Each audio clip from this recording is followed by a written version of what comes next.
There's a preseason football in South Florida. A new year, a new season. Tua, Tyreek, Wilkins, and Fangio. It's time to see what we've got. We got a lot of talent on this team. A lot of guys that have a lot of success in this league, and they have success in this league for a long time. And I play football. That's what I signed up for, to get hit, right? So I'm not scared, bro. Like, that's what I do. I'm big body. The Falcons have traveled down I-75 and the Turnpike to come to our house. They'll see what we've got. Oh, it's good. It's grown crazy, man. Just the reception I had yesterday where he was able to throw it in between like three defenders was crazy. So time to talk about it. It's only preseason, but football is here. Let's go! Let's go! And so is the debut of the pregame show for real Miami fans. Game Day Uncensored on South Florida's #1 sports station, AM 560 Sports, WQAM. Game Day Uncensored is sponsored by South Florida Lexus Dealers. Experience amazing by Tito's Handmade Vodka. Tito's Handmade Vodka on game day? Pour me in, coach. Edmore Sawgrass Cadillac. Make sure your next Cadillac is backed by Morse at Edmore Sawgrass Cadillac. Proud partner of the Miami Dolphins. By JM Lexus. At JM Lexus, you'll always get the home team advantage. And by Williamson Automotive. Williamson is Miami. Oh, it's Goosey's galore, dude. It is the start of football, kind of. Little preseason action today. Your Miami Dolphins getting ready to take on the Atlanta Falcons. We're going to cover all aspects of it and this training camp, this preseason. Welcome on in, everybody, to Game Day Uncensored. Tobin here with you alongside my co-hosts. Very excited to get this thing off the ground and running today. Got Omar Kelly to my left. Omar, it is a pleasure, man. Very much looking forward to this. Although I will say, you got me very excited to what I maybe missed this week at practice already when you were telling me what was going on. So I'm very excited to dive into that. And then, of course, my Porpoise Pod co-host from last year, Alejandro Solana. You hear him at this time every day with the Hockman and Crowder show. Solana, how are you, man? The Porpoise Pod walked, so Game Day Uncensored could run. Price went up, Porpoise Pod. They couldn't hold us down anymore, man. So very, very excited to dive into all this. We are streaming live also on YouTube and Twitch. Miami 560 WQAM is the channel there. You guys can interact on the text 305-567-0560 as we get into preseason game #1. And as we were talking about before the show today, Omar, so action was like it was juicy, this joint practice this week, because I don't like the fact that like this preseason game is going to be, very preseason game #1 feels like this joint practice has become like the fashionable thing now around the league to get after. The joint practices are the important practices of training camp. And let me explain why. Because you can do the situations that you specifically want to work on, like third downs or red zone or goal line or hurry up or come from behind. You can create and plan these situations, whereas in a preseason game, you can't really do that.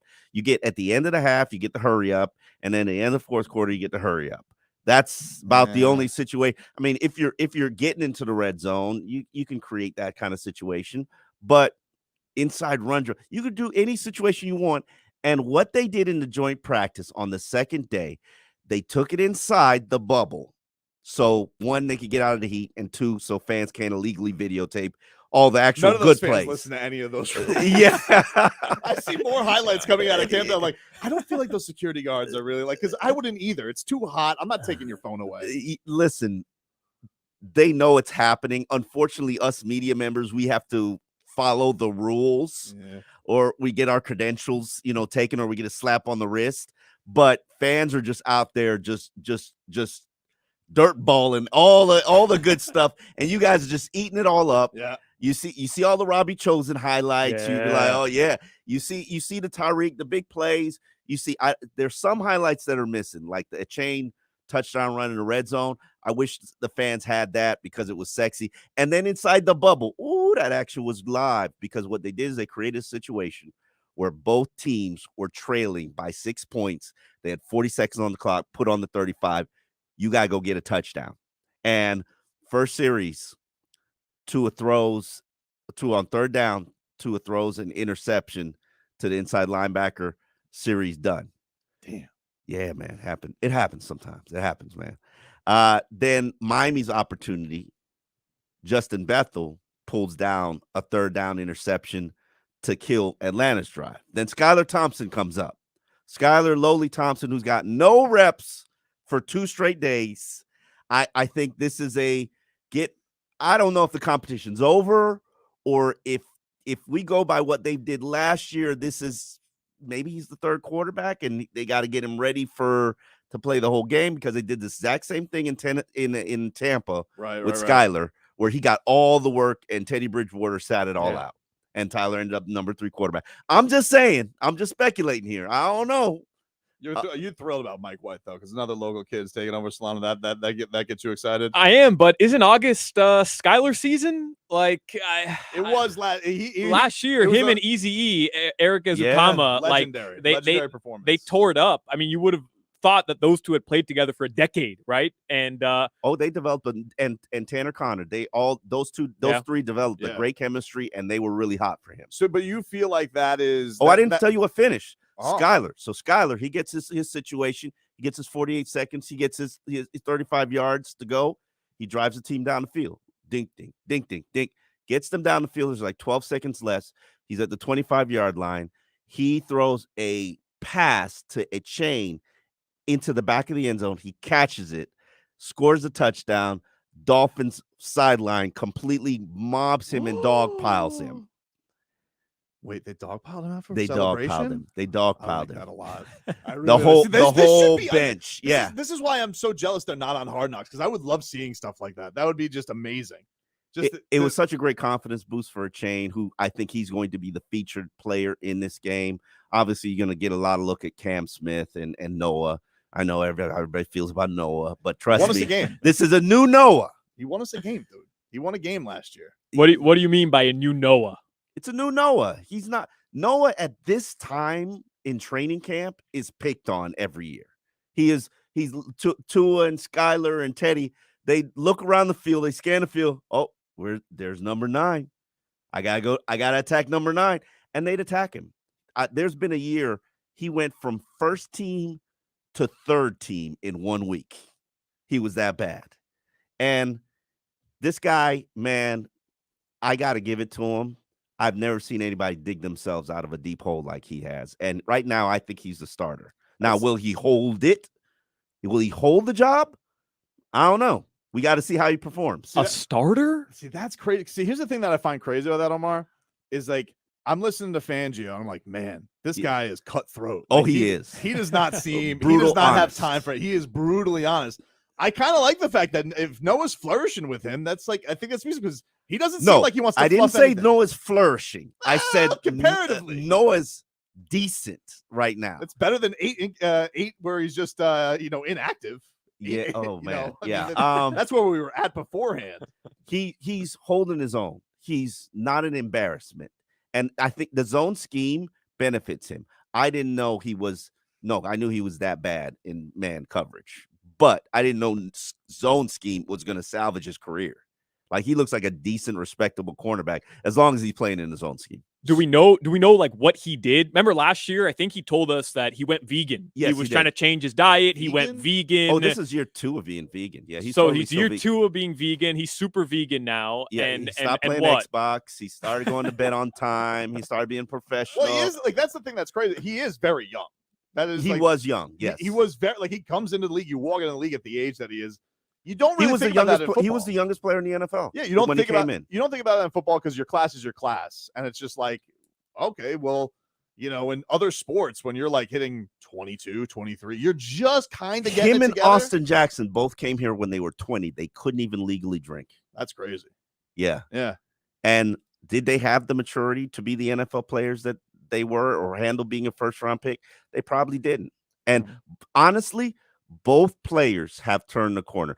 I will tell you right now and say it with conviction that Austin Jackson has been the best offensive lineman on the team so far. Really? Wow. You're stunning me here, dude. On a daily basis.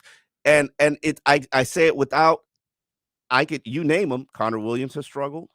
Is that like Liam's had his lunch money taken every day. You're counting Armstead in this, or Armstead doesn't count? Armstead doesn't count. Armstead's played 6 snaps of 11 on 11. Still though, that's tell me Austin Jackson's been the most no. That's something. But Teron doesn't practice. Come on, and you don't want Teron to practice. No. Like I want him to go fishing. Like just go enjoy. No, you need him to do some cardio. I want him boxing. I want him doing some jujitsu. I want him in great cardio shape, but yeah, I'm not practicing Teron Armstead. One of the things that's given me great delight is the combat sports tie-overs that have come with the Dolphins. It's made me so happy. Just hitting mitts on the sidelines, giant Teron Armstead, and then of course Tua. He hasn't been out there in his gi yet, but one day, have him go out there and see what he's got putting together. So as far as today is concerned, Omar, like, is the most exciting element like the quarterback battle, or do you think it's showcasing the rookies? Like, because you're mentioning there, Mike White seems like he's maybe putting a hold on the number 2 job. I don't. Is this a competition that you do think is over, or do you think jobs can be won between those two? Here's the thing. This is what confused me about this week in the joint practices. We go into a week where it's back and forth. Skylar, Mike. They're sharing for second team reps. Skylar, Mike. And then we get to this week. All Mike White, no Skylar. Skylar does barely even practices. Maybe he takes 6 snaps in team periods, a day. And we're like, huh? What's going on? Then it kind of hit me that they did this exact same thing last year when they were getting the number 3 quarterback ready. And I'm not saying that Mike White is the number 3 quarterback, because I could say this. Mike White wasn't impressive until fans came in the stands. And here's the report that I've gotten from both my cohorts in Dallas and Houston. Mike White will not impress me. Quote, Mike White will not impress you until the game day, until the game action comes on, the bright lights are on, he shows up. And fans got in the stands, Mike White starts to look better. And I'm like, oh, okay. And Mike White talks about it, and he says, I'm adjusting to these weapons. I'm adjusting to the offense. And Skylar comes out and says, I know this stuff now. This is mine. I know this offense. I got it. I know the weaponry, and he does. And he plays like that. So maybe they looked at it from the standpoint of both are going to play today, because Tua's not playing. Tua you should not. Yeah, Tua's not. He should be right there with Teron Armstead doing martial arts. They could do an MMA match for all I care, just not football.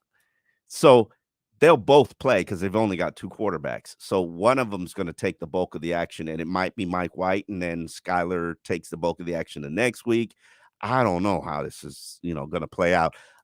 Should Mike White be favored? Yeah, because he's got the money. Yeah, he's got the money. It makes sense that he is, and it is like what you say about it is interesting, just because I did hear the comments from McDaniel. I'm like, oh, this kind of sounds like he's saying it's even. I don't know if that's coach speak. I don't know if he's lying, but when you say now that Mike White has kind of, shut him out a little bit this week as far as reps are concerned.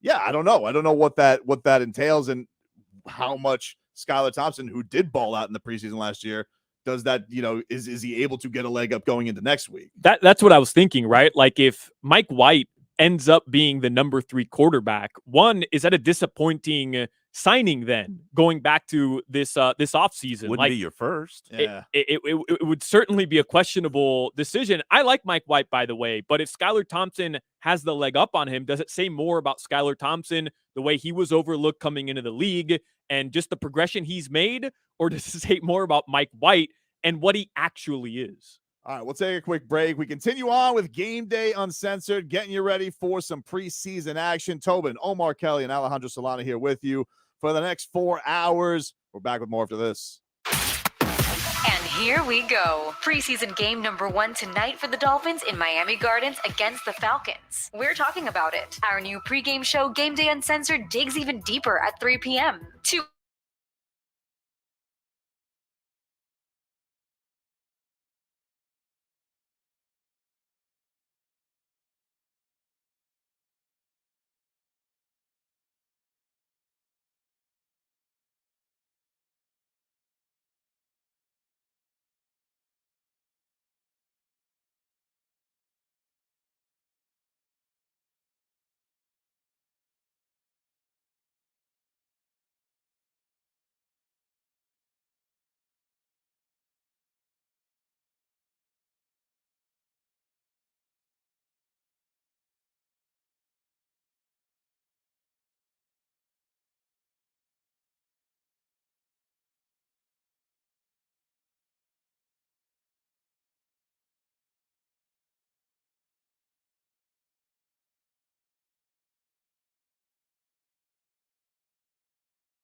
player that I'd worked with in the past, and when I left Houston, he was playing a super high level Matt Schaub. Getting to know Mike White as well. Mike White's very smart, in the quarterback room. He has a lot to say as far as input as well. So. Oh, 100%. It's going to be, stadium looks completely different though, so it won't feel the same. There's not a bunch of orange seats everywhere, and there's a nice little cover, and there's not a baseball field at the 30-yard line, but it's still the same building, and it's going to be a lot of fun. I'm sure I'm going to have tons of friends and family out there. Too many to count, but it's going to be a lot of fun. He exuded quarterback confidence and really developed relationships with his teammates, and you've seen a steady progression of more and more plays and more confidence to operate within the timing of our specific offense. So he's doing a good job. There you go. A little getting you ready for Mike White action here today. Welcome back in on everybody to Game Day Uncensored here on WQAM. Tobin here with you alongside Omar Kelly and Solana as we are getting you ready for Dolphins and Falcons preseason game number 1 getting going at 7:00 from Hard Rock Stadium. Who doesn't remember the orange seat days? Yeah. It was a simpler time. It was a hotter time. Much hotter time. Oh, it was a hot. You didn't have that side of the roof. Well, not the one that the Bills bellyache about. Still Josh Allen with the roof complaints, huh? He's really crying about this still? He's still crying about this. And it wasn't like, weren't the Bills on a 9-game streak against the Dolphins like that? All of a sudden. Hey, man, that stadium is strategically built. Yeah. To make one side melt. Last I checked, it's not home. It's not a home field even. It's home field advantage. But hold on a second. This is the guy whose fan base were literally pelting Dolphins players. I was there, Josh Allen. The official came out on the field and had to tell the fans, hey, if you do this again, if we keep seeing Dolphins players get hit, we're going to flag your team, which they never did, by the way, because the stupid snowballs never stopped. So you're complaining about a little heat when you can put an AC right in front of you, a fan right in front of you? Yeah, it's not going to stop you from melting, but yeah, it could help. Bills might need to look into elevating. When Steve Ross had issues getting the proper turf for his field because everybody kept ordering the turf that he wanted. You know what he did? What did he do? He just bought the turf company. That kind of seems to be his solution to everything. It is. The only thing it is. If he could have bought his way to a Super Bowl already, he would have, because he's tried. He's just like, you know what? He's like, yeah, we'll bring tennis down here. We'll bring racing. We're gonna. I remember one year, I said to him at an owners meeting before he had the whole Trump incident and stopped talking to the media because he got pelted with hate. I said to him one year, it's amazing the things that you've done for this team and the money that you put in, because I have a huge level of respect for Steve Ross. Mm-hmm. And I was like, why has it never worked out for you? And you know what he said? Because I can't buy a quarterback. No. And he tried with Tom Brady. He tried. Illegally got penalized, lost first round pick for it. Yeah, he got caught. He got caught. Well, he got exposed is kind of what happened. He did get exposed, and he got caught. He probably was like, "Oh, Flores was going to sue me. Damn, never saw that one coming." on causing the whole plan to go awry. I never saw that coming. But look, I do think that as Tua, like you said, shouldn't play today.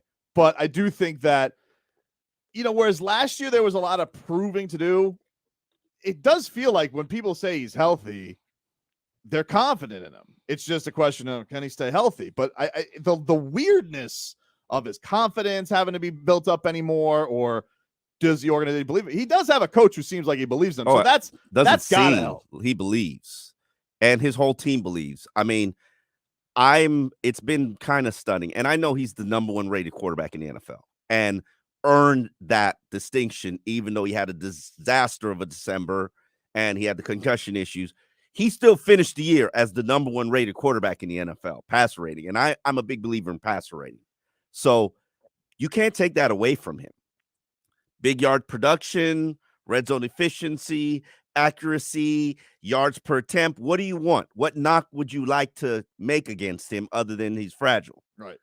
He's got it. Okay. And what surprised me is the amount of players and teammates who, not even when you ask them, because you're not asking for these solicited, evaluations. They're like, Tua's elite. Tua's great. Tua's our leader. Tua's our guy. That scrimmage speech that you saw on the internet, everybody who's a Dolphin fan, you saw it on Twitter. Tua's clapping his hands. He's getting in, he's not in guys' faces, but everybody's huddled up. You know how many times I've seen that speech from Ryan Tannehill? 0. And he had command of that team, and it is impressive to see. They believe in him. And ask me the last time teams have believed in a quarterback, it would be Ryan Fitzpatrick. The time before that, it would be Chad Pennington. Because they didn't believe in Tannehill. It's a tough list of names you just threw at me. Yeah, well. But I think the thing that's exciting, like, you think about where he was, where, like, he's supposedly telling guys, like, I was at one point asking, do I suck? To now he's built it back up to, oh, no, this is my team, and I'm going to lead these guys when it's not up to snuff, when it's not where the standard should be.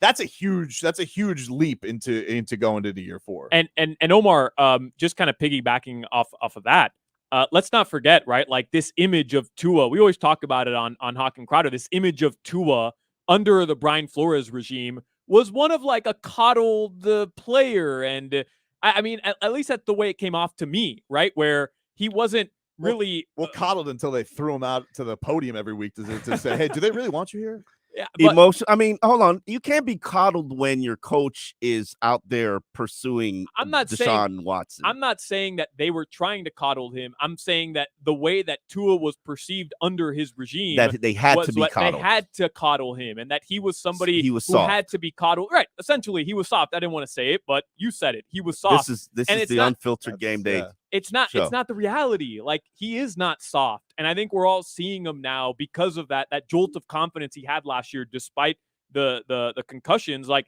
he realized he can do this. He can come out here and ball on the highest level. And I think because of what you just explained in the videos we're seeing Tua come into his own right now in the NFL. I've always expected and I've always predicted 2023 would be his year, and he would transcend to the level of elite status of quarterback where Jalen Hurts is not right now. Jalen Hurts went from can he do it to highest paid quarterback in the NFL. It was crazy because it was like, I remember I did go to the joint practice last year with Jalen Hurts and Tua. I remember this is Philadelphia media, but it's like they were like kind of scoffing at Jalen Hurts compared to Tua. And it's pretty, like, a year can change. I mean, people do realize Jalen Hurts left Alabama because he wasn't as good as Tua, correct? That did happen. It happened. That was history. That is history. And Tua won Alabama the national championship when he replaced Jalen Hurts. We do recall that, correct? And that Alabama team backed Tua, not Jalen Hurts. So we know who on a daily basis was the superior quarterback. The question is, does he have the supporting staff around him? Does he have the coaching staff that believes in him? And can he live up to his potential? I believe this is the year, because here's the reason why I believe this is the year. One, he's got great weaponry. Now, is the offensive line where it needs to be? Absolutely not. Does he have the back that he needs? I don't know. We'll see. We'll see today. Devon Achane, you ball out. Maybe I'll put the Dalvin Cook on ice. But defense is here. He's got the weaponry. He's got the coach. He's shown you that he can do it. And right now he's at a point where he's seen every defense you can throw at him. And he's seen it multiple times. So he should have the answer. He should have the answer. It's all there for him. You did mention the one thing I did want to talk about, though. The O-line, dude. Sorry. Where are we with this? We know we got Armstead. You mentioned in the first segment that you've been pretty pleased with Austin Jackson, how he's playing. Yes. Doesn't ever feel like anybody's got to complain about Robert Hunt. Kind of as solid as they come. Even knows how to score touchdowns, even if they're illegal.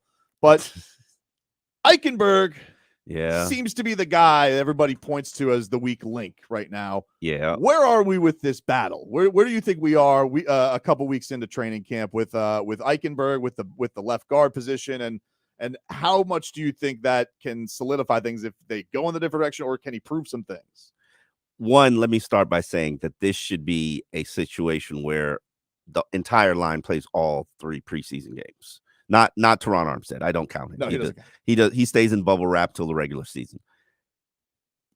You cannot simulate hitting and run blocking in practice. That's just not something that you can do. You have to actually hit people and push people and get people on the ground. You have 3 opportunities to get yourself ready for the regular season. You use them. So everybody should be practicing. Now with Liam Eichenberg,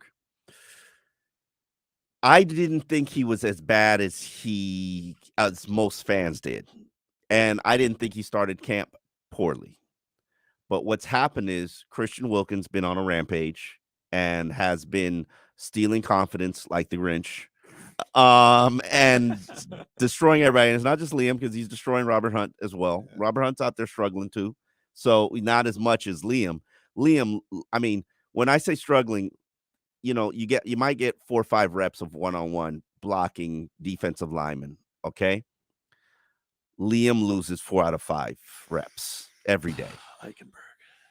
And it's really scary. And you see his confidence is just it's his shoulders are slumped, he's slouching, he knows where he is. And it's a challenge when you're about to lose a job and you're about to get fired. There's only 2 ways you can go, especially when you have to go against Christian Wilkins. Yeah. Who's just like, this is not going to get better for me. Who's on a mission, by the way, right now, like who's trying to send a statement. At what point is enough with him, though? With Christian? No. I'm about to say that's a whole different subject. No, yeah. I would never insult Christian Wilkins. No, but I guess I'm going to insult Liam Eichenberg. Like, at what point do we just have to say, like, this isn't going to work? No matter how much we continue to try to force this situation to end up happening, it is simply not going to work. I think we're at the point where it started out where there was a 3-man rotation at left guard with the starters. Then it became a 4-man rotation at left guard with the starters. Then it became a 5-man rotation at left guard with the starter. And you realize, hey, and then it became he got replaced as the first team guy. And I think this is his final opportunity. You go out in this practice, you go out in this exhibition game, you take your 20 snaps, you bust your chops, get it done in these 20 snaps, and you might get to hold your job to Houston. And then you got to do it again. But if he fails tonight against the Falcons, and I don't think they're playing Grady Jarrett, so he should get a sigh of relief. But if he fails tonight, this is probably the last time we're going to see him in the starting unit, man, until an injury. You're listening to Game Day Uncensored. Tobin, Omar Kelly, Solana getting you all set for your first preseason game tonight as the Miami Dolphins are taking on the Atlanta Falcons. When we come back, we'll take a look at who needs these games the most coming into this first preseason game and all these preseason games. Back with more on 560 WQAM right after this. WQAM broadcasting live from the Ed Moore Sawgrass Auto Mall Studios. Shop massive savings on a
Traffic on WQAM is sponsored by Lexus of Kendall and Lexus of West Kendall. The all-new Lexus models are all at Lexus of Kendall and Lexus of West Kendall. All new RX and NX SUVs. Choose gas, hybrid, or plug-in hybrids. Available now. Select your Lexus online and customize your lease terms. Lexus of Kendall and Lexus of West Kendall. Call 305-KENDALL.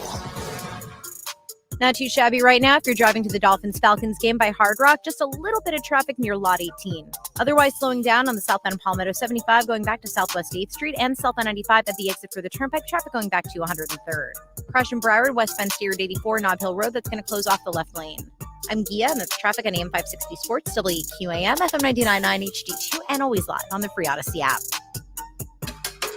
Time for more Game Day Uncensored, where football lives. AM 560 Sports, WQAM, FM 99.9 HD2, and always live on the free Odyssey app. Sponsored by South Florida Lexus dealers, Tito's Handmade Vodka, Edmore Sawgrass Cadillac, JM Lexus, and Williamson Automotive. Welcome back in, everybody, to Game Day Uncensored. Tobin here with you alongside Omar Kelly and Alejandro Solana as we get you ready for the Dolphins' first preseason game. They are hosting the Atlanta Falcons. Getting some keys to the game, brought to you by Ed Moore Sawgrass Cadillac. Make your next Cadillac is backed by Morse at Ed Moore Sawgrass Cadillac, proud partner of the Miami Dolphins. As we have, what do we got? We got a headphone stuff over here, Omar. What's going on, man? You know what? No battery, no charge. The worst. See, that's why I stick with the old school ones, man. I know. I gotta go on eBay and order some know. old school You can't headphones. find these anywhere. It's very frustrating. Very frustrating, dude. I hate that. You know, these kids today, they all want things in pods or batteries. I'm not for that, dude. I'm not for that. All right. So for keys to the game, Omar, let's take a look at it like this. Like, who needs these games the most? Like, if we're gonna put people on a bubble, we're gonna do a bubble boy watch, if you will, as you so eloquently put it. What do you think? Who needs these preseason games the most? Well, if we're talking about who's playing in the first preseason game, the first preseason game has now become the fourth preseason game because teams use the second one to sort of ramp up and get the starters some action, get them a little greased up because it's closer to the regular season. And then they might use the third preseason game as a dry run, an audition for game planning and strategizing so that they can develop a routine. And really, you know, the fourth, of course, the second half and the fourth quarter is going to be guys who are on the fringe, guys 40 through 90 on the roster. And for me, I could give you a guy in each unit. For the running backs, Savon Ahmed. And I'm putting him on the bubble ahead of Myles Gaskin because he's right now ahead of Myles Gaskin. But think about it from this standpoint. Everybody brings something different to that running back unit. Everybody has some diversity to their game. Savon is a carbon copy of Devon Achane. We know who's safe. Yeah. Correct? Yeah, we do.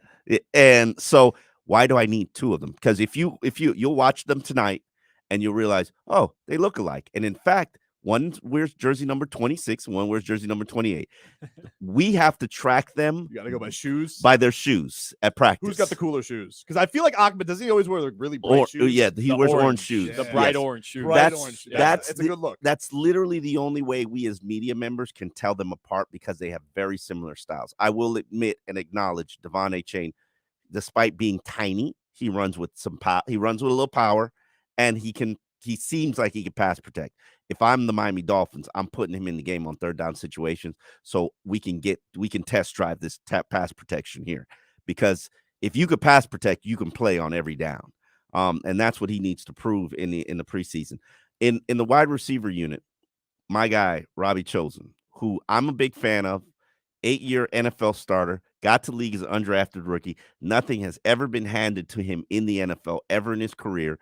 And right now he's fighting to make this roster because he might, at the beginning of the first week of practice, he might get 6 reps of practice in 11-on-11s. Everybody, undrafted rookies, were playing ahead of him. And there was a frustration level that you saw building and developing. Now, is that a position because the Dolphins know exactly what they have in him? Or is that a position because he's a left, he's not in the plans? Do you think like that's because I know he's had in some places like run-ins with coaches before, but like he's trying to see how he's going to respond to it. Got a resume. Like the guy's got, and I mean that from like the guy's got experience. We know what he can do. It's not like you're saying he's a chump. Like I was kind of excited about his what did he come with the Tua jersey at the club? He did. I really enjoyed that. Yeah. That was a great entrance. I thought watching OTAs and minicamp, I thought he would be competing with Braxton Berrios for the number 3 receiver spot. That was not the case at all. And it makes me a little uncomfortable for him as the 6th receiver because we know Cedric Wilson's here because you owe him $5 million. Correct. And Steve Ross has a lot of things. He's got deep pockets, but he's not throwing away $5 million. Sure. Like, Cedric Wilson is going to play in the exhibition season until he falls and drops. And and if that's where you're going to earn your money, go earn your money in the exhibition season. Showcase. Maybe somebody wants him in a deal or something. Yeah, that would be a great opportunity to showcase him. Cedric Wilson, anybody bargain. We'll probably want anything but punt returns, please. We'll probably pay half his salary for you. Just take it, please. And the tight end unit. Ooh, I got to be honest with you, dude. Who do we have besides Smythe?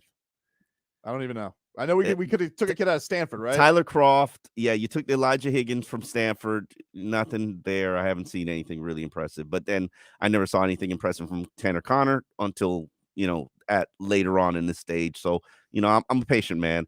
And then you got Eric Saubert, and I just got to admit to you guys, it's like they punted at the position this offseason. They just first down, they just said, let's punt. Let's go. That's the thing, like with McDaniel, though, like to Solana, you got to feel like he's watching George Kittle all those years. Like, is he spoiled? Like, is that like the thing? Like, he's not going to be pleased with anybody that's not Kittle? Yeah, I guess so. But what about Julian Hill? Because when I was looking at Bubble Boy and I was thinking of guys who might just be a surprise addition to the roster, you mentioned like Saubert. I mean, like nothing special there. Yeah. Julian Hill's kind of a monster. He's 6'5". He's undrafted.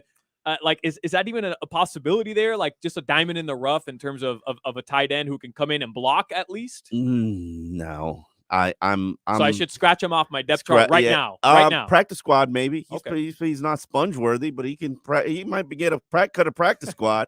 That tight end unit. You better hope some teams cut some good tight ends because it ain't here. Well, what do you think it is? Like, you think it's like a McDaniel nobody kind of fits what he wants there? Because like we had the whole thing with Gesicki last year. I get it. Gesicki's not a good blocker, but yeah, no. But still, you paid a lot of money, and it was like you knew like right off the bat, afterthought. You knew it like right away. You knew it in training camp. Yeah, you knew it in training camp. Mike McDaniel's like, Gesicki. Yeah, nah. And let me explain to people who don't understand why they took that approach with Gesicki. This offense is built on the deception of, hey, we can run it or we can pass it. You don't know what we're doing, okay?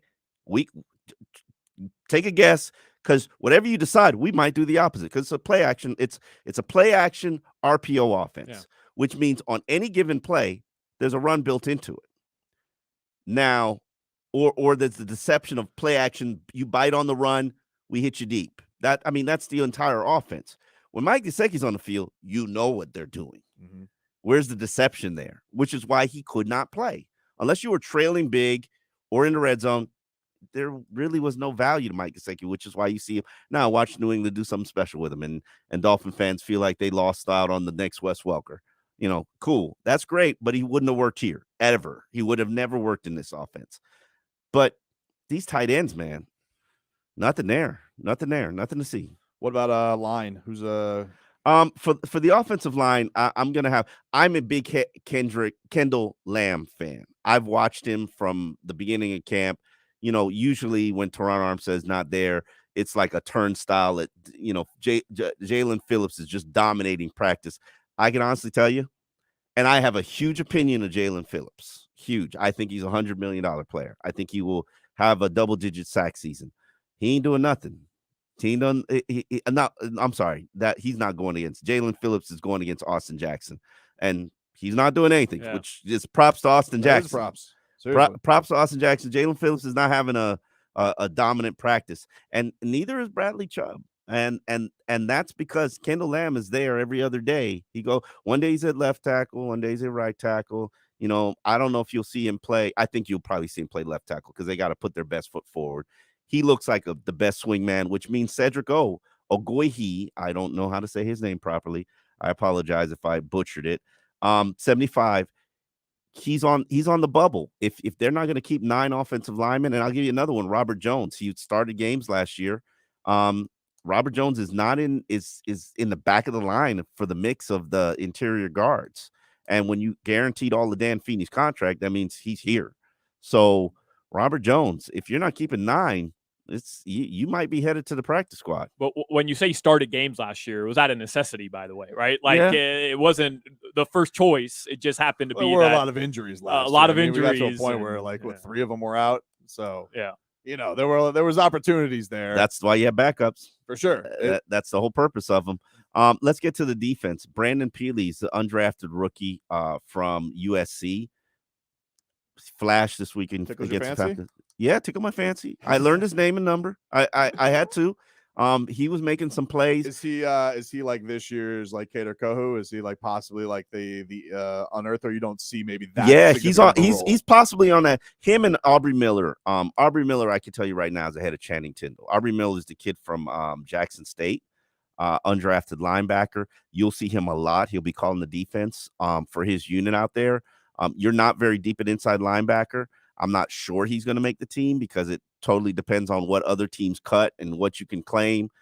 But he's ahead of Channing Tindall, and that's not good because Channing Tindall's third like round what pick. at all. Yeah, like and right there with the fangs scoffing that was going on with some of the people. He's it was another one. It was David Long, who everybody was really excited about. Yeah, I don't know what your impressions have been of him, but like Fangs was like, you can't just flash in this league, and I was like, yeah, that would be a Fangs quote because he's just like, Fangs just seems like, oh, you're just a flash guy, not impressing me. I really appreciated Vic Fangio coming out and saying that because we watched practice the first day they put pads. David Long was out there balling, and apparently it wasn't good enough for Vic Fangio. Nothing is apparently. Christian Wilkins and Javon Holland. That's how I know Christian Wilkins was good because he's the only guy that Vic Fangio was fawning over. Well, no, Javon Holland. He fawned over Javon Holland too, and I honestly can't understand that because I've seen Javon Holland practice better than he's practicing now. Maybe it's a transition because they are having him do a lot of things and a lot of things that are different and unique, and I haven't seen. Like Vic Fangio's defense, I'm learning a lot. I'm trying to really grasp a lot because it's different, it's new, it's unique, it's a lot of zone, and I've never covered a zone team, so it's a challenge for me. But yeah, Javon, I've seen him play better, but Fangio loves what he's seen so far, so that's pretty good. Probably like if he's because I guess Javon, like, he just seems like he picks up on stuff, I don't know. He's a good player, and I'm not saying he's practicing poorly, but this time last year, Javon was getting like an interception every third day. Now I don't think he's pulled down an interception in a team period, but he's doing so many other things that you're like, oh, okay. All right. It's because they keep throwing at Noah Benogany. I mean, that's why. No, they're not throwing. They're not throwing at Noah. Him. Don't do that to Noah. They're not throwing at Noah. And then when Tua did throw at Noah picked him off. Well, cornerback's the interesting one because obviously we know Jalen Ramsey's out. Who has been in that whole battle? Who do you think needs these games the most? Keon Crossan needs these games, and not because of. And the sad thing is he's hurt right now. He's sidelined. Keon Crossan is on the books for $3.2 million, and if you need some money, that's where you go. That's where you go get that money. I'm not sure he's a $3.2 million player to be a special teams guy. So you got to be out here performing. And maybe strategically, there's a little injury here. And maybe I have to begin the season on IR just to, hey, there's a game that these players play. And be honest with you, it's a smart strategy. Byron Jones, take one out of Byron Jones's playbook a little bit, right? Byron Jones's career has ended, so I don't know if Dolphin fans should be all like, oh yeah. Like Byron Jones came out and said, so slick when he's like, I can't walk anymore. Yeah. I don't think he was like stealing money when he said I can't walk anymore. Like, yeah. But I'm with you. Like, listen, if you can guarantee your money, like it's $3.2 million, bro. Not bad. It's 3 times what you're gonna get if the Dolphins waive you from somebody who's gonna offer you a minimum salary. I mean, sometimes business decisions have to be made. I'm not saying that that's what he's doing, but I'm saying it would be a smart approach. We will get into some more business coming up next hour on Game Day Uncensored. Of course, Christian Wilkins' contract is a big topic of conversation. We'll also get the other sides of things as the Atlanta Constitution Journal's D. Orlando Ledbetter is going to join us as he covers the Falcons. So we'll get into that side of things. More Game Day Uncensored with Tobin, Omar, Kelly, and Solana here with you as we roll on with hour number 2 after this. Look at the under in Boston. I'm Ed Egros here to help you beat the books with BetQL.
talent on this team. A lot of guys that have a lot of success in this league and been having success in this league for a long time. I play football. That's what I signed up for, to get hit, right? So I'm not scared, bro. Like, that's what I do. I'm big body. The Falcons have traveled down I-75 and the Turnpike to come to our house. They'll see what we've got. Oh, it's good. It's grown crazy, man.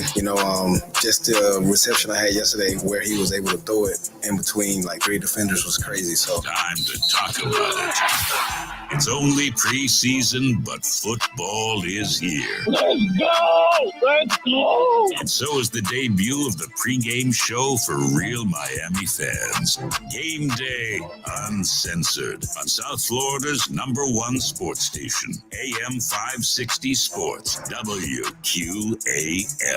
Game Day Uncensored is sponsored by South Florida Lexus Dealers. Experience amazing by Tito's Handmade Vodka. Tito's Handmade Vodka on Game Day, pour me in, coach. Edmore Sawgrass Cadillac. Make sure your next Cadillac is backed by Morse at Edmore Sawgrass Cadillac. Proud partner of the Miami Dolphins. By JM Lexus. At JM Lexus, you'll always get the home team advantage. And by Williamson Automotive. Williamson is Miami.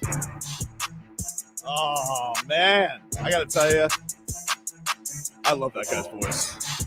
I love it, dude. That's football. That's football right there. I mean, he made August sound even more brutal than it was. Because, I mean, August Heat has been brutal. Brutal. But he's like, August. That was just Solana. That was too much.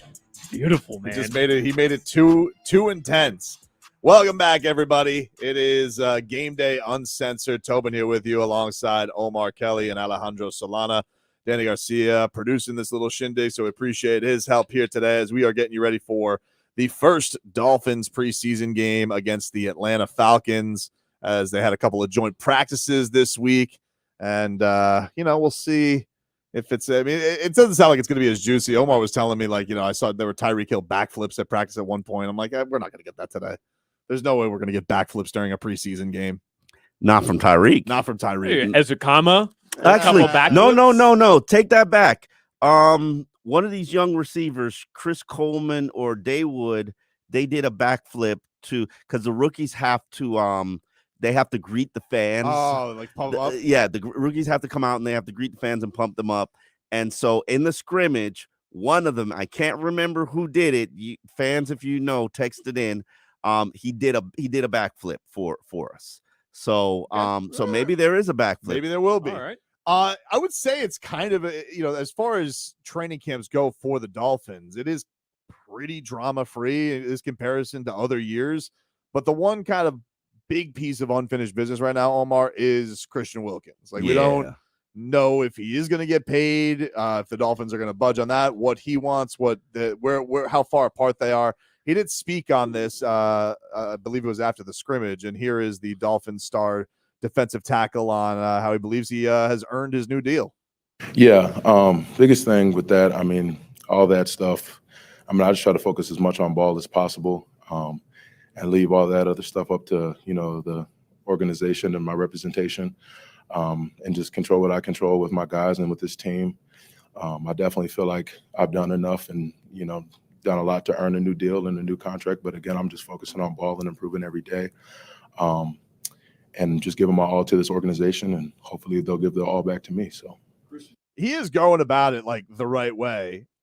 I don't know how much that will lead to him getting a new deal, Solana, because it always kind of feels like if you go about it the nice way, the teams will take advantage of you. So I don't know if it's going to lead to a quick resolution, even though he probably deserves one. Yeah, but God bless whoever takes advantage of Christian Wilkins, man, because that is one menacing guy. But you're right. He's going about it the right way, especially for the fans, right? You don't want to see Christian Wilkins hold out. You don't want to see him kind of go in there and cause a storm. You want to see him beat Christian Wilkins, and that's what he's doing. So as far as a fan perspective, that's what we want to see, him go and just ball out in practice. But I do like the fact that he says, I've done what I need to do to deserve to get paid. And he's right. He's done everything, and he does deserve to get paid. Yeah.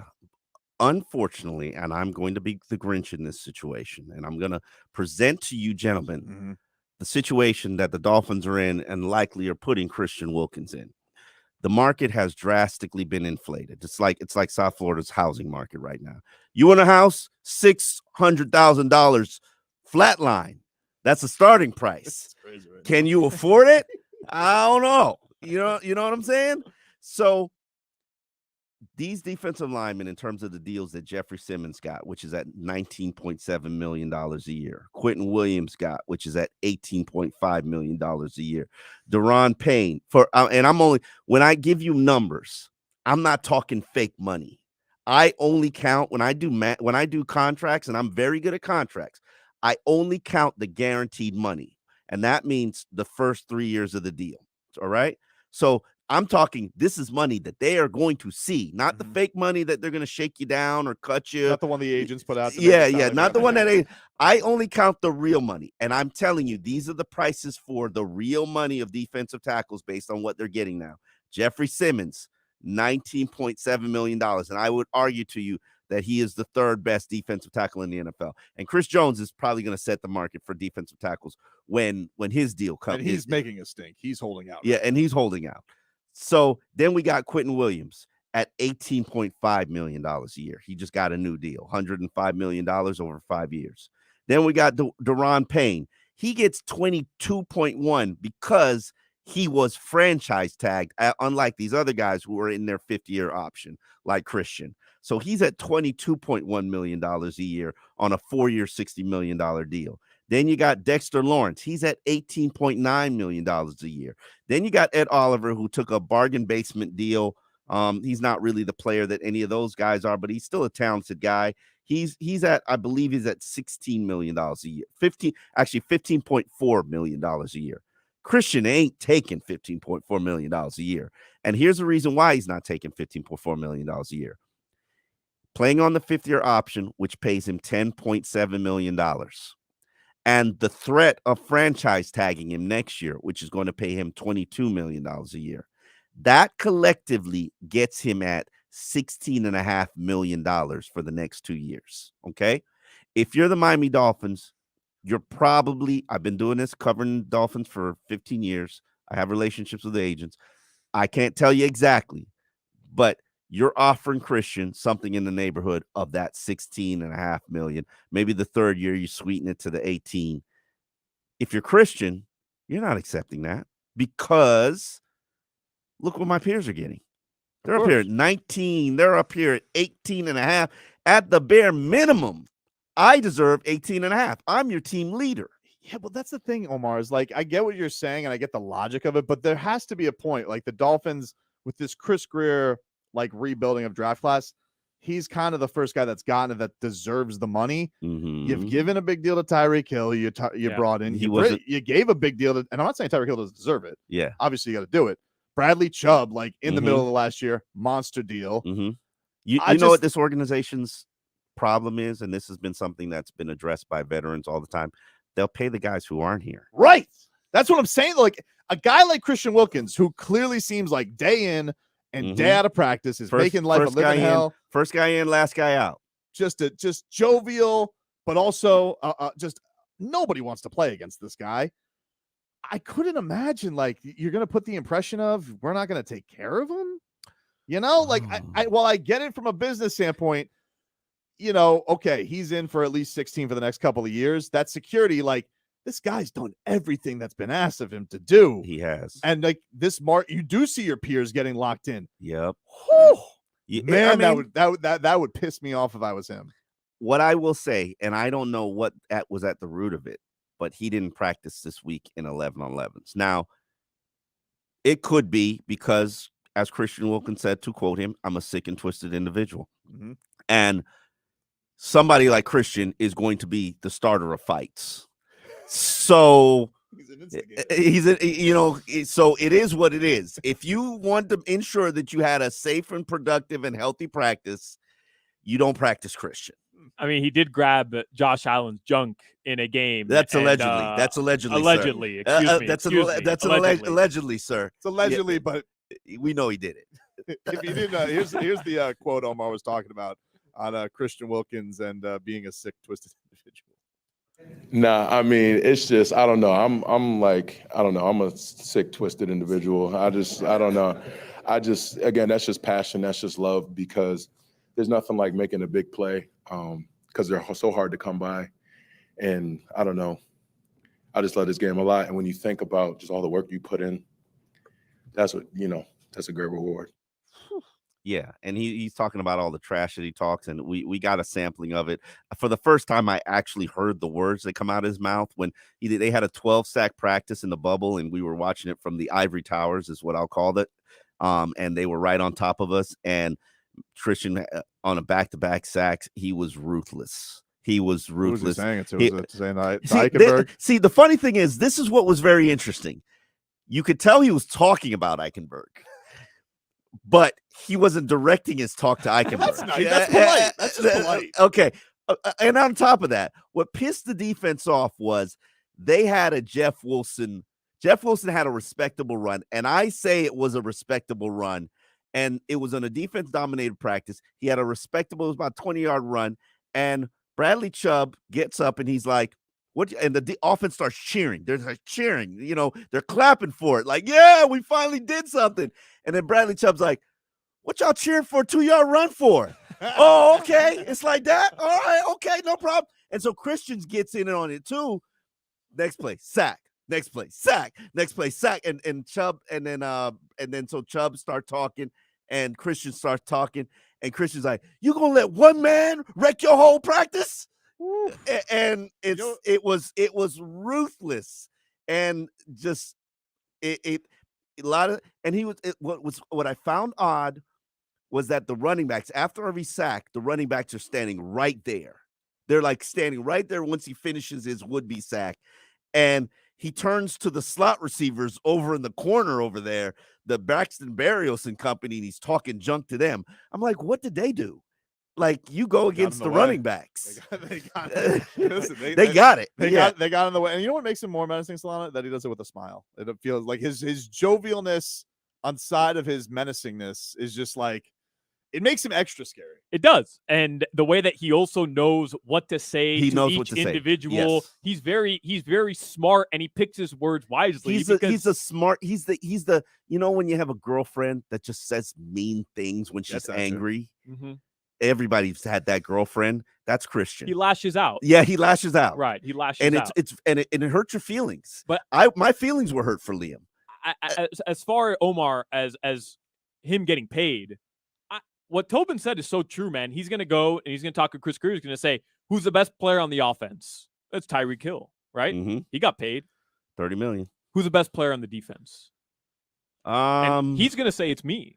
I don't think it's Bradley Chubb. I think Chubb's good. It's Xavier. Yeah, sorry. Y'all, the disrespect for Xavier is not going to fly around here. Well, we'll see. We'll see this year. We'll see. Oh, okay. You forgot about him, huh? I might have. He played with two bad growings. I might have, but we'll see. But until Xavier Howard is back to 100% and he's that guy again, it's Christian Wilkins. But X handled it totally different. I'm not saying one way's wrong or another, but X put it out absolutely there and made a stink because he was not happy about Byron Jones getting paid more than him at all. Should he have been? No, but this is the thing that I wonder with Christian is like, he's going to work every day. I don't know if that leads to you getting paid.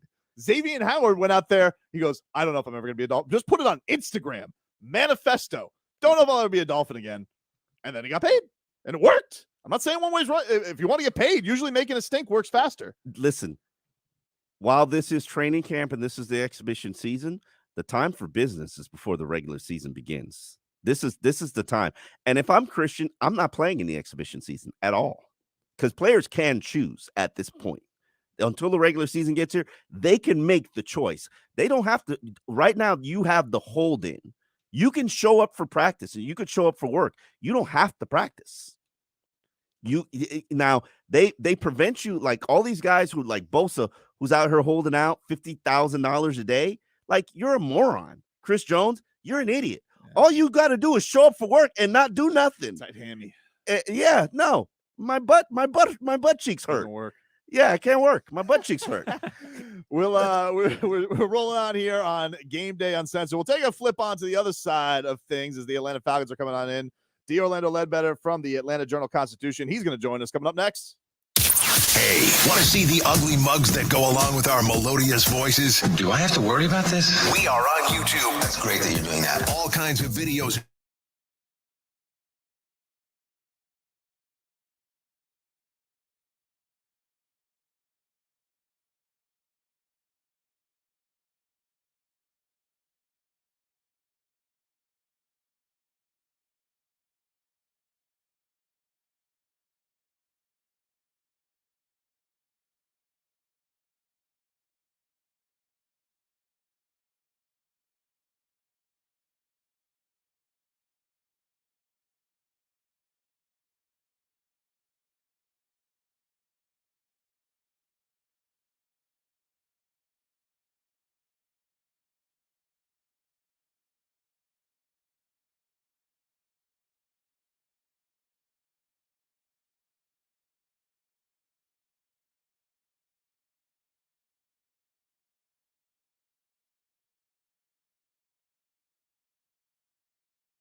Time for more Game Day Uncensored, where football lives.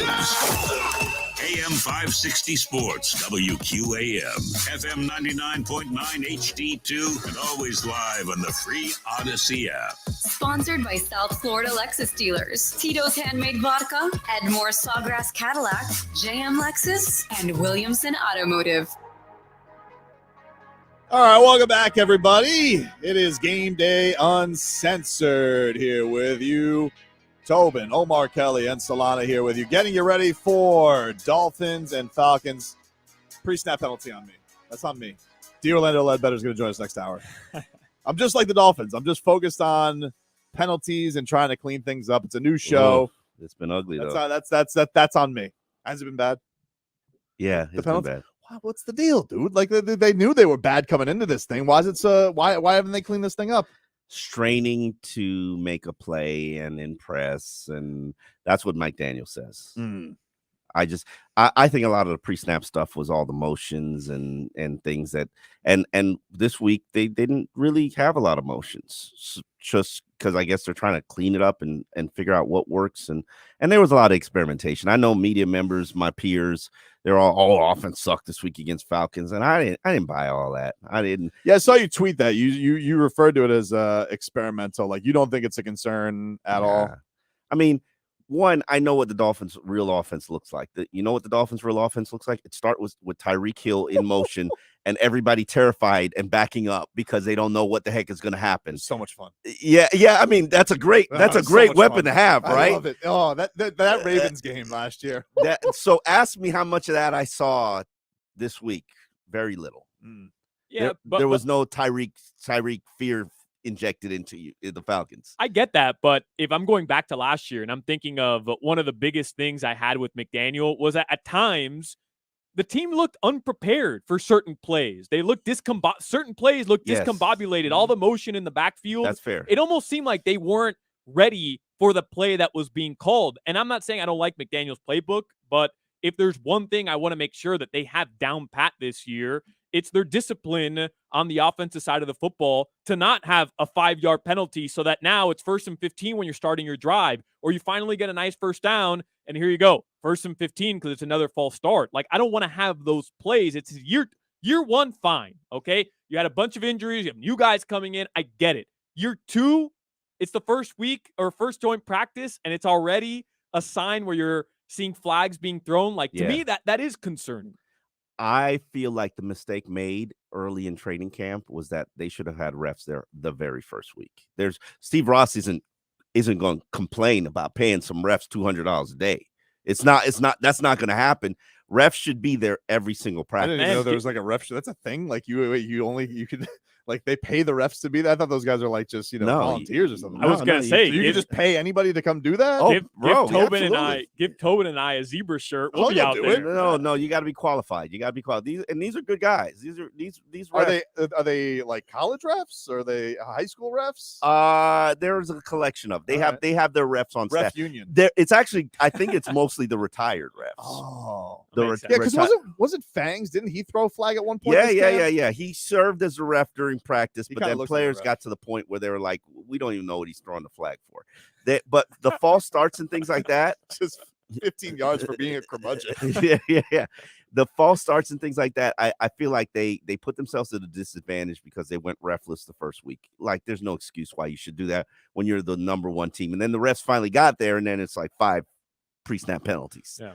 And then you get to Atlanta week, more penalties. But I think part of the problem was, and Mike McDaniels addressed it, was that they didn't really know the offense. While they had the 6th-ranked offense last year, they didn't really know the offense. And everybody to a man will acknowledge that and admit that, including Tua.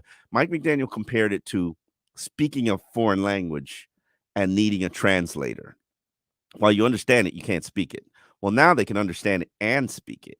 So I think it's going to help with the communication. I mean, Tyreek Hill says, I played last year 1,700 yards. I didn't even know the offense. He's like Rosetta Stone. It doesn't matter what language it is. You can do whatever you want. You know, it's funny because he said that comment to me, and I was just like, "There's no way." And a lot of media members think Tyreek says things just for the. He definitely does. He's got he. You think he does? Oh, for sure. there's two guys in this market right now that would just want to say whatever, either trolls or is the opposite, and it's him and Jimmy Butler. Like those two guys, they love just saying what. Let's just say whatever, or say the opposite of what you think I'm gonna say.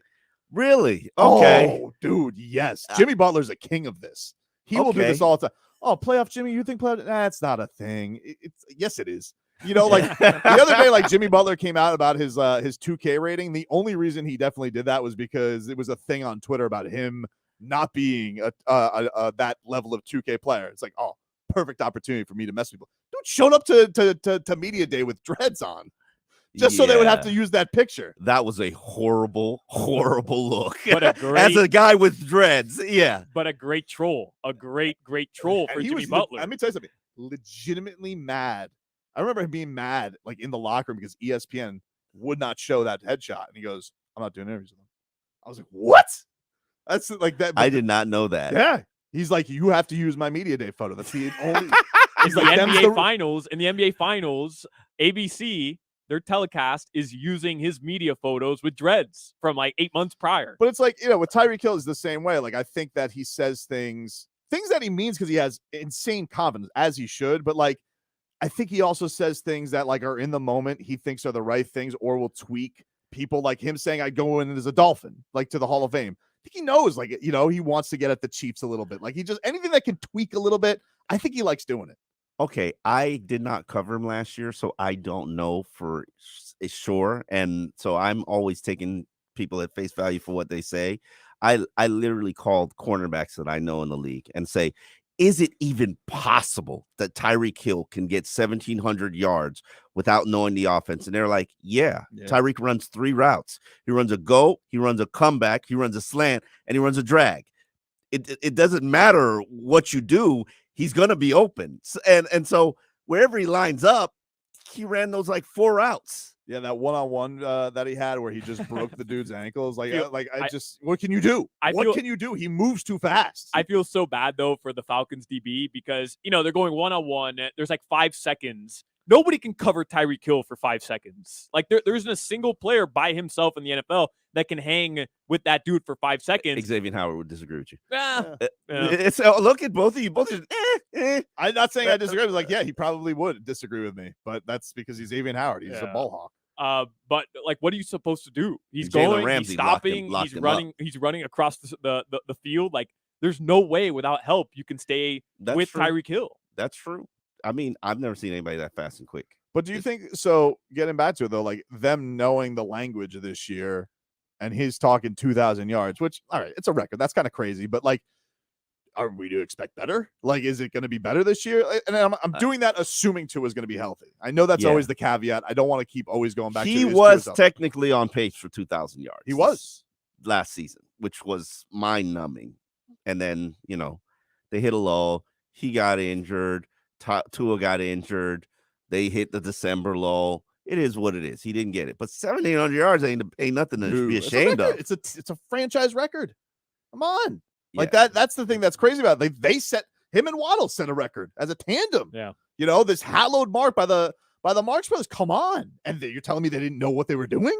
They didn't. To a man, everybody will tell you. Tua will tell you. I didn't know what I was doing. Yeah, and which is unbelievable. That Tua. That's the one thing about Tua. Tua's not a liar. Tua's too honest. He's too honest. He is way too honest.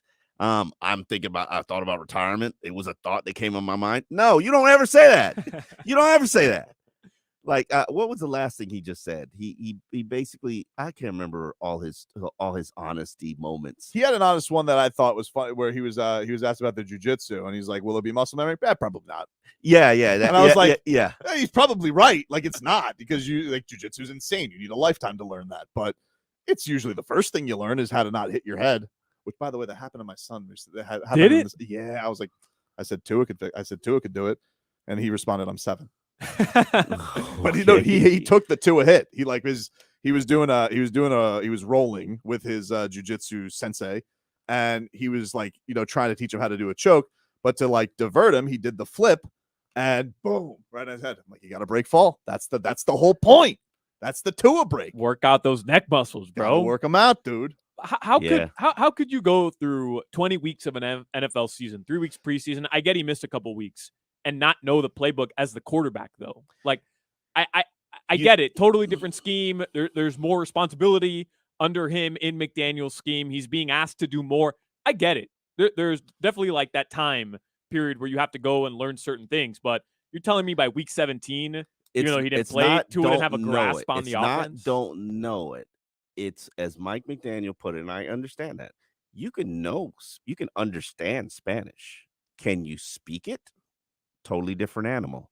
And he has to speak it to his entire team, and he has to explain it to his entire team. He has to explain what he wants, and he wasn't capable of doing that. I personally believe him and Tyreek were probably playing a two-man game. I mean, I've seen quarterbacks and no quarterbacks. They do hand signals they do, no matter what's called, they do hand signals. Right. And he's a cheat code. Yeah. It's a cheat code. They give you this, we do this. Done. And it clearly happened now, and it was the sixth best offense in the NFL. Right. But it did feel like there was a bit of them getting figured out by the end of it. Yeah. So that's where, you got to be unlocking some stuff, because once the counterpunch comes from those defenses, it's not so cute anymore, because they got dragged into the muck, and that's that West Coast road trip specifically. Like, the offense looked abysmal against the Niners, and then the following week it's Tua, it's Herbert. Like, we're looking for that spark. That's what fans don't understand. Teams will get your number. Teams will figure you out, and then you got to change everything. Yeah. And then when you have to change everything, including language and communication, like maybe the opponent figured out the hand signals. Then what do you do when you have to change it? That's why they film everything, and that's why these coaches are so secretive and always being stealth. That's why Belichick cheats. Yeah. And then there's a transition when you have to change everything. So it's complicated, man, especially offenses. We'll continue on here. Game day uncensored. We'll give you some players to watch tonight, including a couple of exciting rookies. We'll be tantalized. Can a running back sway us from this whole Dalvin Cook watch? We roll on with Game Day Uncensored after this. Dolphins underway.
Welcome back, everybody, to Game Day Uncensored. Tobin here with you alongside Omar Kelly, Alejandro Solana, taking you guys up to 7 o'clock.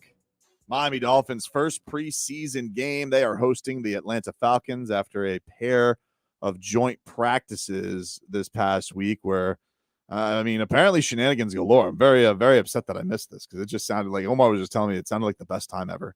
Flips, dog piles, trash talking Christian Wilkins, fights. Oh, I love it. Who doesn't love a good camp scrap? I love a camp scrap. The rookie sensation everybody's excited to see scores a scrimmage-winning touchdown. Yeah, and that'll bring us to our player to watch, which is brought to us by our South Florida Lexus dealers. Experience amazing. Let's give it up for the Rooks tonight.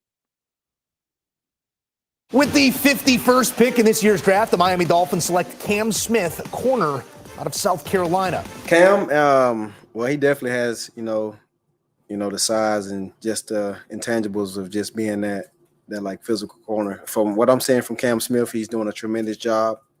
He's making plays and he's going to continue to make plays. So Cam's a very talented football player. We're excited to add him, and competition will always add at every position, as we talked about here. So it was the opportunity for us to, at that point in the draft, add a really talented football player that fit. And in this league, and especially the AFC, with a lot of talented quarterbacks and teams, we can never have enough corners as we experienced last year. And A-Chain's got an opening. He's got world-class speed. He's gone. A-Chain takes it coast to coast. Touchdown, Aggies. Oh, man, he can cut on a dime. He's very hard to get down. His balance is crazy. He had a crazy run today. I was like, he's going to be one of them ones. There you go. Jalen Waddle excited about Devon A-Chain and Cam Smith, the two high draft picks this year. Still no first-round draft pick for Mike McDaniel. They make big trades. He hasn't gotten one yet. But, Omar, what have you made of the two high-profile rookies so far in camp and what we could look for from these guys in the preseason action? Pleasant surprise for both. Cam Smith, I could tell you he's contending for a starting spot. If they began tonight's game with Cam Smith on one side and Noah Igbinoghene on the other side, I would not be surprised. They have, I think, a 50-50 shot of starting. I believe that Eli Apple was brought in just as insurance. If neither one of them is ready, if it's even, you go with the youngster. Right now, I would say it's pretty even. And Eli Apple is a great breaking case of emergency option. Now, who's it going to be? Is it going to be Noah, who's experienced, been burned in the fire, and hopefully hardened? Or is it going to be Cam Smith, who's talented, young? He gets a PBU every single day, hasn't really found himself in position for an interception, but those things will come. He's got the athleticism to hang with everybody downfield. Haven't seen him get roasted by Tyreek or Jalen. So that's good. And then A-Chain. Now, right now, he's probably the fourth back in terms of where he is on the depth chart. But a lot of that is because it's incredibly complicated to learn Mike McDaniel's offense. Every rookie has come in and said, yeah, this is some hard stuff to learn. From the language, the verbiage, the plays, the audibles, the hot routes, the reads, protection packages. It's hard to learn. So he's fourth on the depth chart. But when you show that ability to run, gain those extra yards, and he's small, but he's got a little power to him. And I saw him run one outside run. He's got the speed to get to the edge, and he's pretty good as protection. I was shocked and surprised. Because he was small? Yeah. Yeah. He's tiny. He's real small. They have Is he like stocky, like a Maurice Jones-Drew, or is he like... No, he's just small. Small? Yeah. MJD would light up some linebackers. He's 180 pounds. Like he's not, he's 180 pounds, but he's small. Like they have a picture on the internet where him and Mike McDaniel standing next to each other. Yeah. And their sides, they're they're at the same height level. And I'm thinking to myself, yeah, that's a little bit right. And if you know Mike McDaniel, he's a tiny guy. What about A-Chain on special teams? Like, is that a possibility? Because I think, when he was brought in, that was a big conversation where enough with Waddle, enough with even the idea of Tyreek Hill. Like, it's just not worth it. Tyreek wants to do punts now. But they just won't allow it, and No. I kind of understand why. Yeah, no, I get it. I turned down his request. You deny it. Yes. I deny it, Tyreek Hill. I'm sorry. Yeah. What about if you're trailing big? Maybe I'll consider it if it's an important, like maybe last month. Playoff Last race. month of the season? Okay. Playoff all race. right.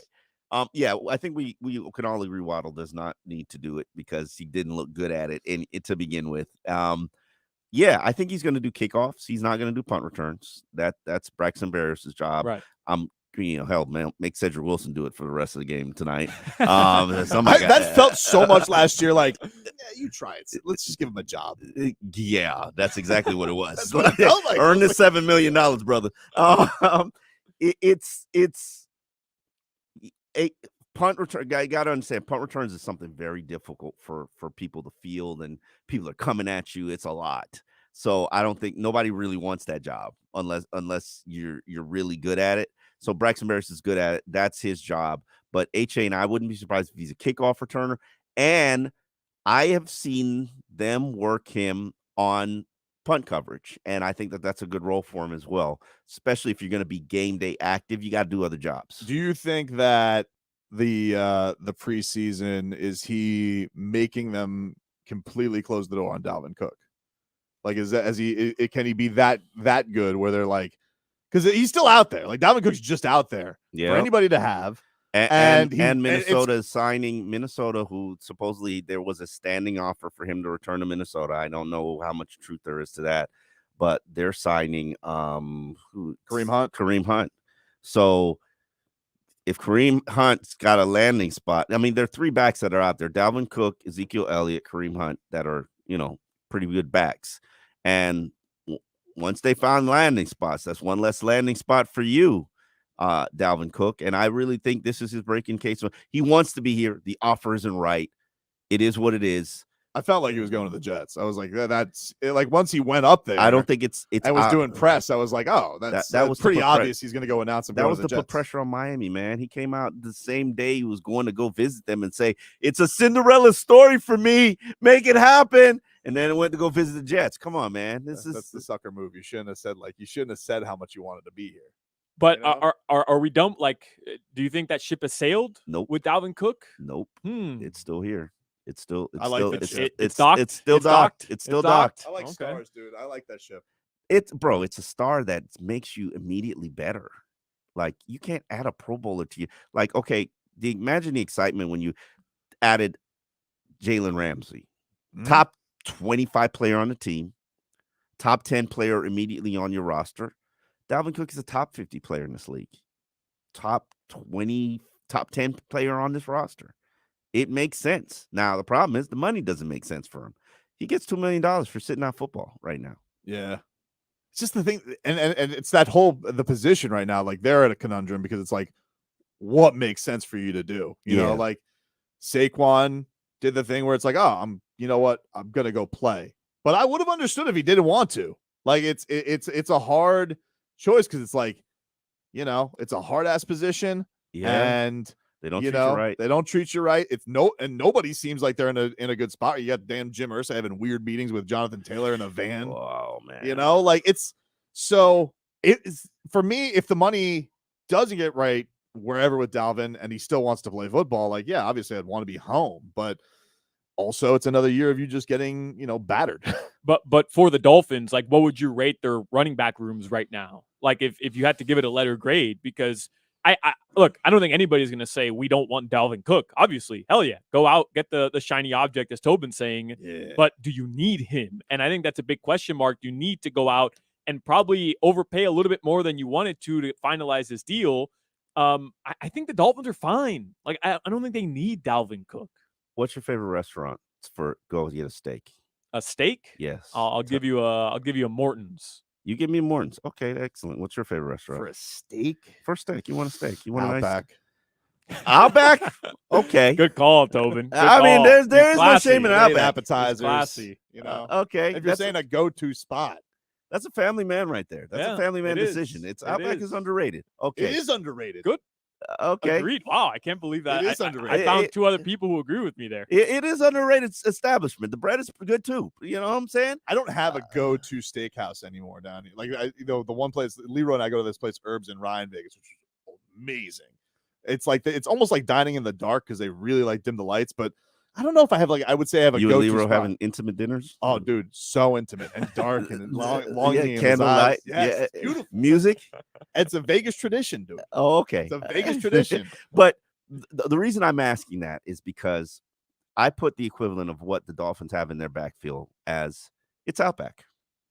Good. It's good. And it's comfortable. You know, Mike McDaniel, he loves his guys. There you go. They know his language. You know the bill isn't going to be $200. Right.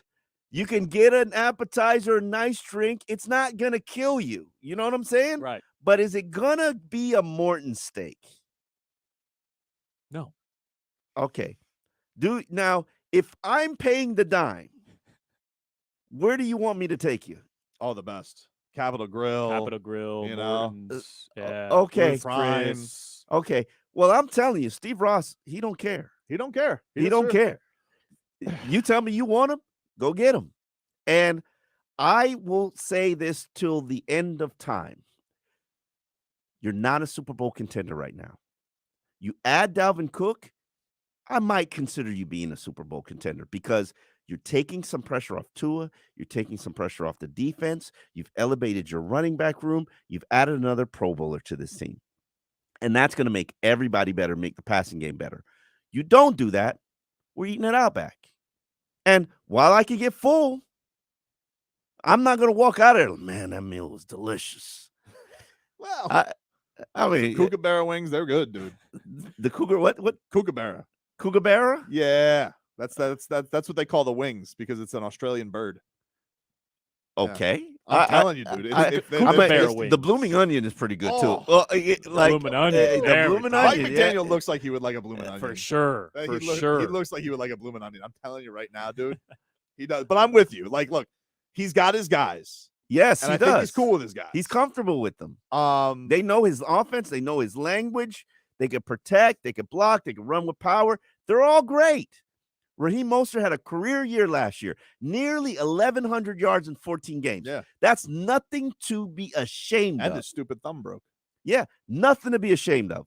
But you know what Dalvin Cook has done? He's rushed for 1,100 yards the last 4 years.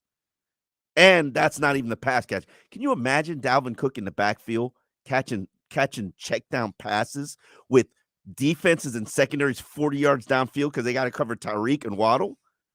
Like, what can this man do? We'll continue on. Game Day Uncensored. Tobin, Omar Kelly, and Alejandro Solano. We're streaming live, by the way, on YouTube and Twitch. If you guys want to watch the show as well, check us on out. Streaming live on the Odyssey app as well as we are getting ready for the Dolphins' first preseason game. More Game Day Uncensored after this.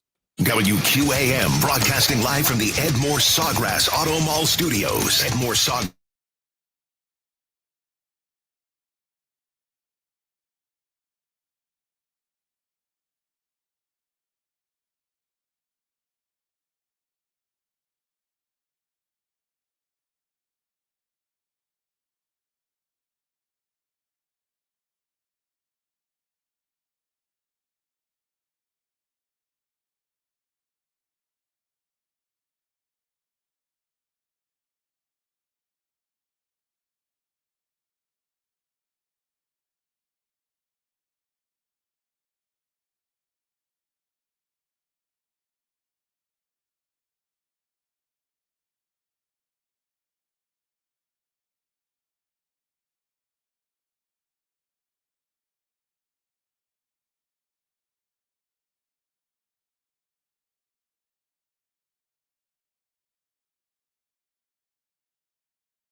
Rock, just seeing a little bit of slowdown right by the toll by the turnpike, and if you're headed down Deluxe 6 or 5 right off of 203rd. Otherwise, look out for a multi-vehicle crash southbound 95 right by 103rd that's going to close off the right lane, and southbound Palmetto 75 to Southwest 8th. Abandoned vehicle Broward County State Road 84 going westbound right by Pine Island Road that's going to take out the left lane. I'm Gia, and that's traffic on AM 560 Sports, WQAM, FM 99.9 HD2, and always live on the free Odyssey app. Sports lives here. WQAM Miami, WPOW HD2 Miami, WKIS HD2 Boca Raton, the home of the Eastern Conference champion Miami Heat, the Eastern Conference champion Florida Panthers, the Miami Hurricanes, and Inter Miami. Powered by Anajar and Levine Accident Attorneys. Call 1-800-747-FREE. That's 1-800-747-3733. An Odyssey station. Hot, steamy, scorching August. The harbingers of preseason football in South Florida. A new year, a new season. Tua, Tyreek, Wilkins, Holland, Fangio. It's time to see what we've got. We know we got a lot of talent on this team. A lot of guys that have a lot of success in this league and been having success in this league for a long time. When I play football, that's what I signed up for, to get hit, right? So I'm not scared, bro. Like, that's what I do. I'm big body. The Falcons have traveled down I-75 and the Turnpike to come to our house. They'll see what we've got. Oh, it's good. It's grown crazy, man. You know, just the reception I had yesterday where he was able to throw it in between like 3 defenders was crazy. So time to talk about it. It's only preseason, but football is here. Let's go! Let's go! And so is the debut of the pregame show for real Miami fans. Game Day Uncensored on South Florida's #1 sports station, AM 560 Sports, WQAM. Game Day Uncensored is sponsored by South Florida Lexus Dealers. Experience amazing by Tito's Handmade Vodka. Tito's Handmade Vodka on Game Day, pour me in, coach. Edmore Sawgrass Cadillac. Make sure your next Cadillac is backed by Morse at Edmore Sawgrass Cadillac. Proud partner of the Miami Dolphins. By JM Lexus. At JM Lexus, you'll always get the home team advantage. And by Williamson Automotive. Williamson is Miami.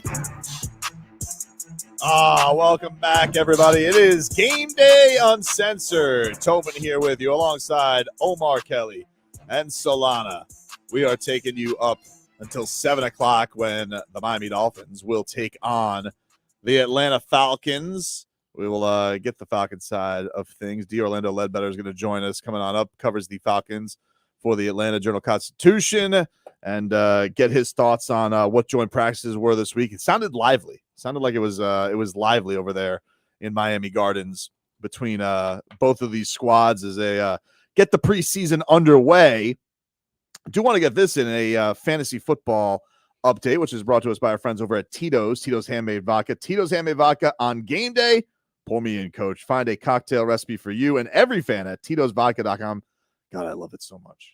Tito's. That's a game day drink right there, dude. It definitely is. Oh, a Tito's with a seltzer water and some grapefruit juice. God. So good. Oh my goodness gracious. God. So I mean, outside of the obvious, how high would you guys go? I'm not gonna get too in the fantasy weeds here, but like, would you go Tyreek Hill? Like, is that?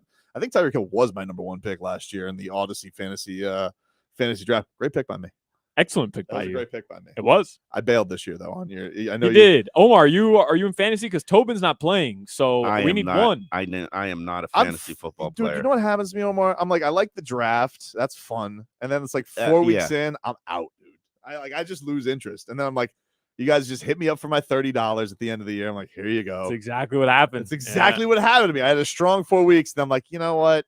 Give me the 30 bones. Thanks for your 12 losses, you bum.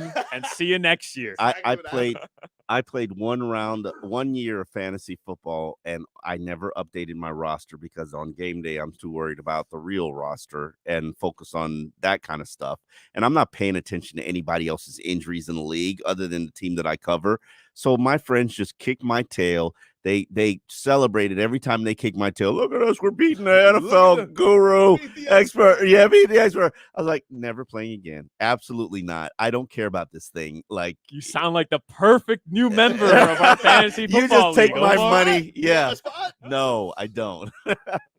If you do need one more spot, Solana, I will do it. But Nah, I it's only all right. want to be on reserve. We'll find some other sucker around here. Don't worry. You're all good. You're all I will- good. What's the buy-in? What's the buy-in? $30, nothing too crazy. What's the winner get? Like $400, I think it is, something like that. I have to do the math again, but yeah, it was like around $300-400. Yeah, it's not gambling though. It's not the same. You know what? So like, let's not get anybody suspended for a year or anything like that. Yeah, it's $30 from our vending machine here at the station. Do you like? I guess the one thing I'd ask you, Omar, who do you think is? We know who the top two dogs are at receiver. Is Braxton Berrios going to be the number 3 guy? Best guess. Do you think Chosen will emerge? You mentioned him that he needs to kind of flash some things. We're not quite sure, but like, who is the third guy after the top 2 guys here? Who do you think it'll be? I think, and this is where I see the offense. There are a lot of Swiss Army. Imagine them as a Swiss Army knife. When they need size, they'll go to Uzukama. When they need speed, they'll go to Chosen.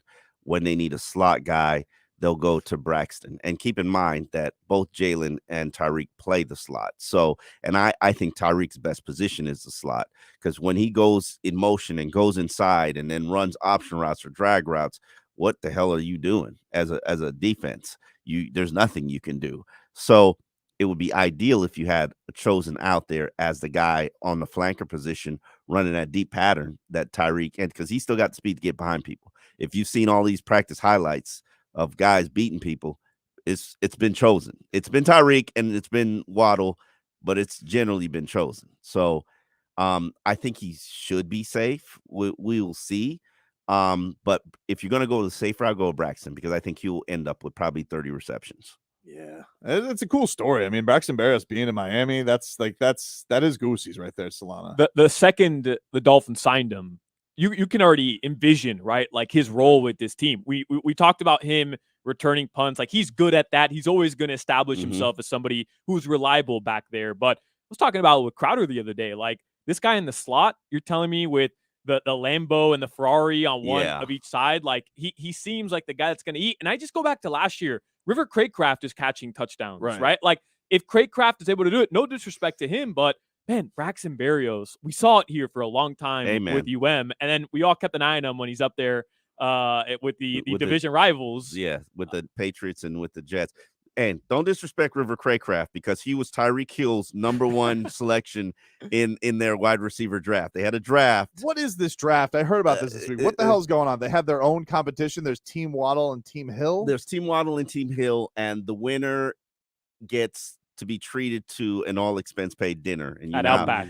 No, it ain't Outback. you know how those all-expense dinners at like Prime 12 or Joe Stone Crab, and they're pretty pricey and pretty expensive. So, and it's funny that Mike McDaniel said this. He's like, the easiest way to turn Tyreek into the cheetah is to make it a competition. So and Tyreek is apparently that guy, and most elite athletes are that guy. Jason Taylor was that guy, Cameron Wake was that guy, Joey Porter was that guy. Any elite athlete I've ever covered, they are highly competitive. If you're playing paper football and they are in the game, they want to win. It doesn't matter, tic-tac-toe, they want to. So Tyreek is that guy. They're highly competitive, and so they've split the teams in half, receiver units in half, and whoever has the most productive preseason and practices, they get treated to the dinner. So, and River Craycraft was Tyreek's number 1 pick. Why? I don't know, but hey, I respect Tyreek. It feels like a head game move by Tyreek. or some insider info, like Tyreek knows something that the rest of us don't. Maybe. I certainly haven't seen it in practice, but hey, I'll take your word for it. What's Ezukama look like? Because he did flash last year in the preseason, then was never to be heard from in the regular season. He admits he did not know the offense at all, and this year he knows it. He's gotten it down, allegedly. We shall see. But he's been hurt. He got hurt during the second week of practice, and we haven't really seen him in 11-on-11 actions. I'd be shocked if he's going to play in the game today. I think that's just no reason to push it. I remember Trill Williams got hurt the week before he suffered his ACL injury. Like, I think that's a great lesson that you learn. What's the point of pushing a guy when you don't need to? And hopefully Uzukama doesn't play today. That's my hope. We'll take a quick break here on Game Day Uncensored. Switch over to the Falcons side of things. Orlando Ledbetter going to join us. He covers the Falcons for the Atlanta Journal-Constitution. Back with more Game Day Uncensored. Tobin, Omar, Kelly, Solana, streaming live on YouTube at Miami 560 WQAM and Twitch, same channel, and on the Odyssey app. Back with more after this. WQAM broadcasting live from the Ed Moore Sawgrass Auto Mall Studios. Shop exceptional Cadillac offers now at the 3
AM, FM 99.9 HD2, and always live on the free Odyssey app.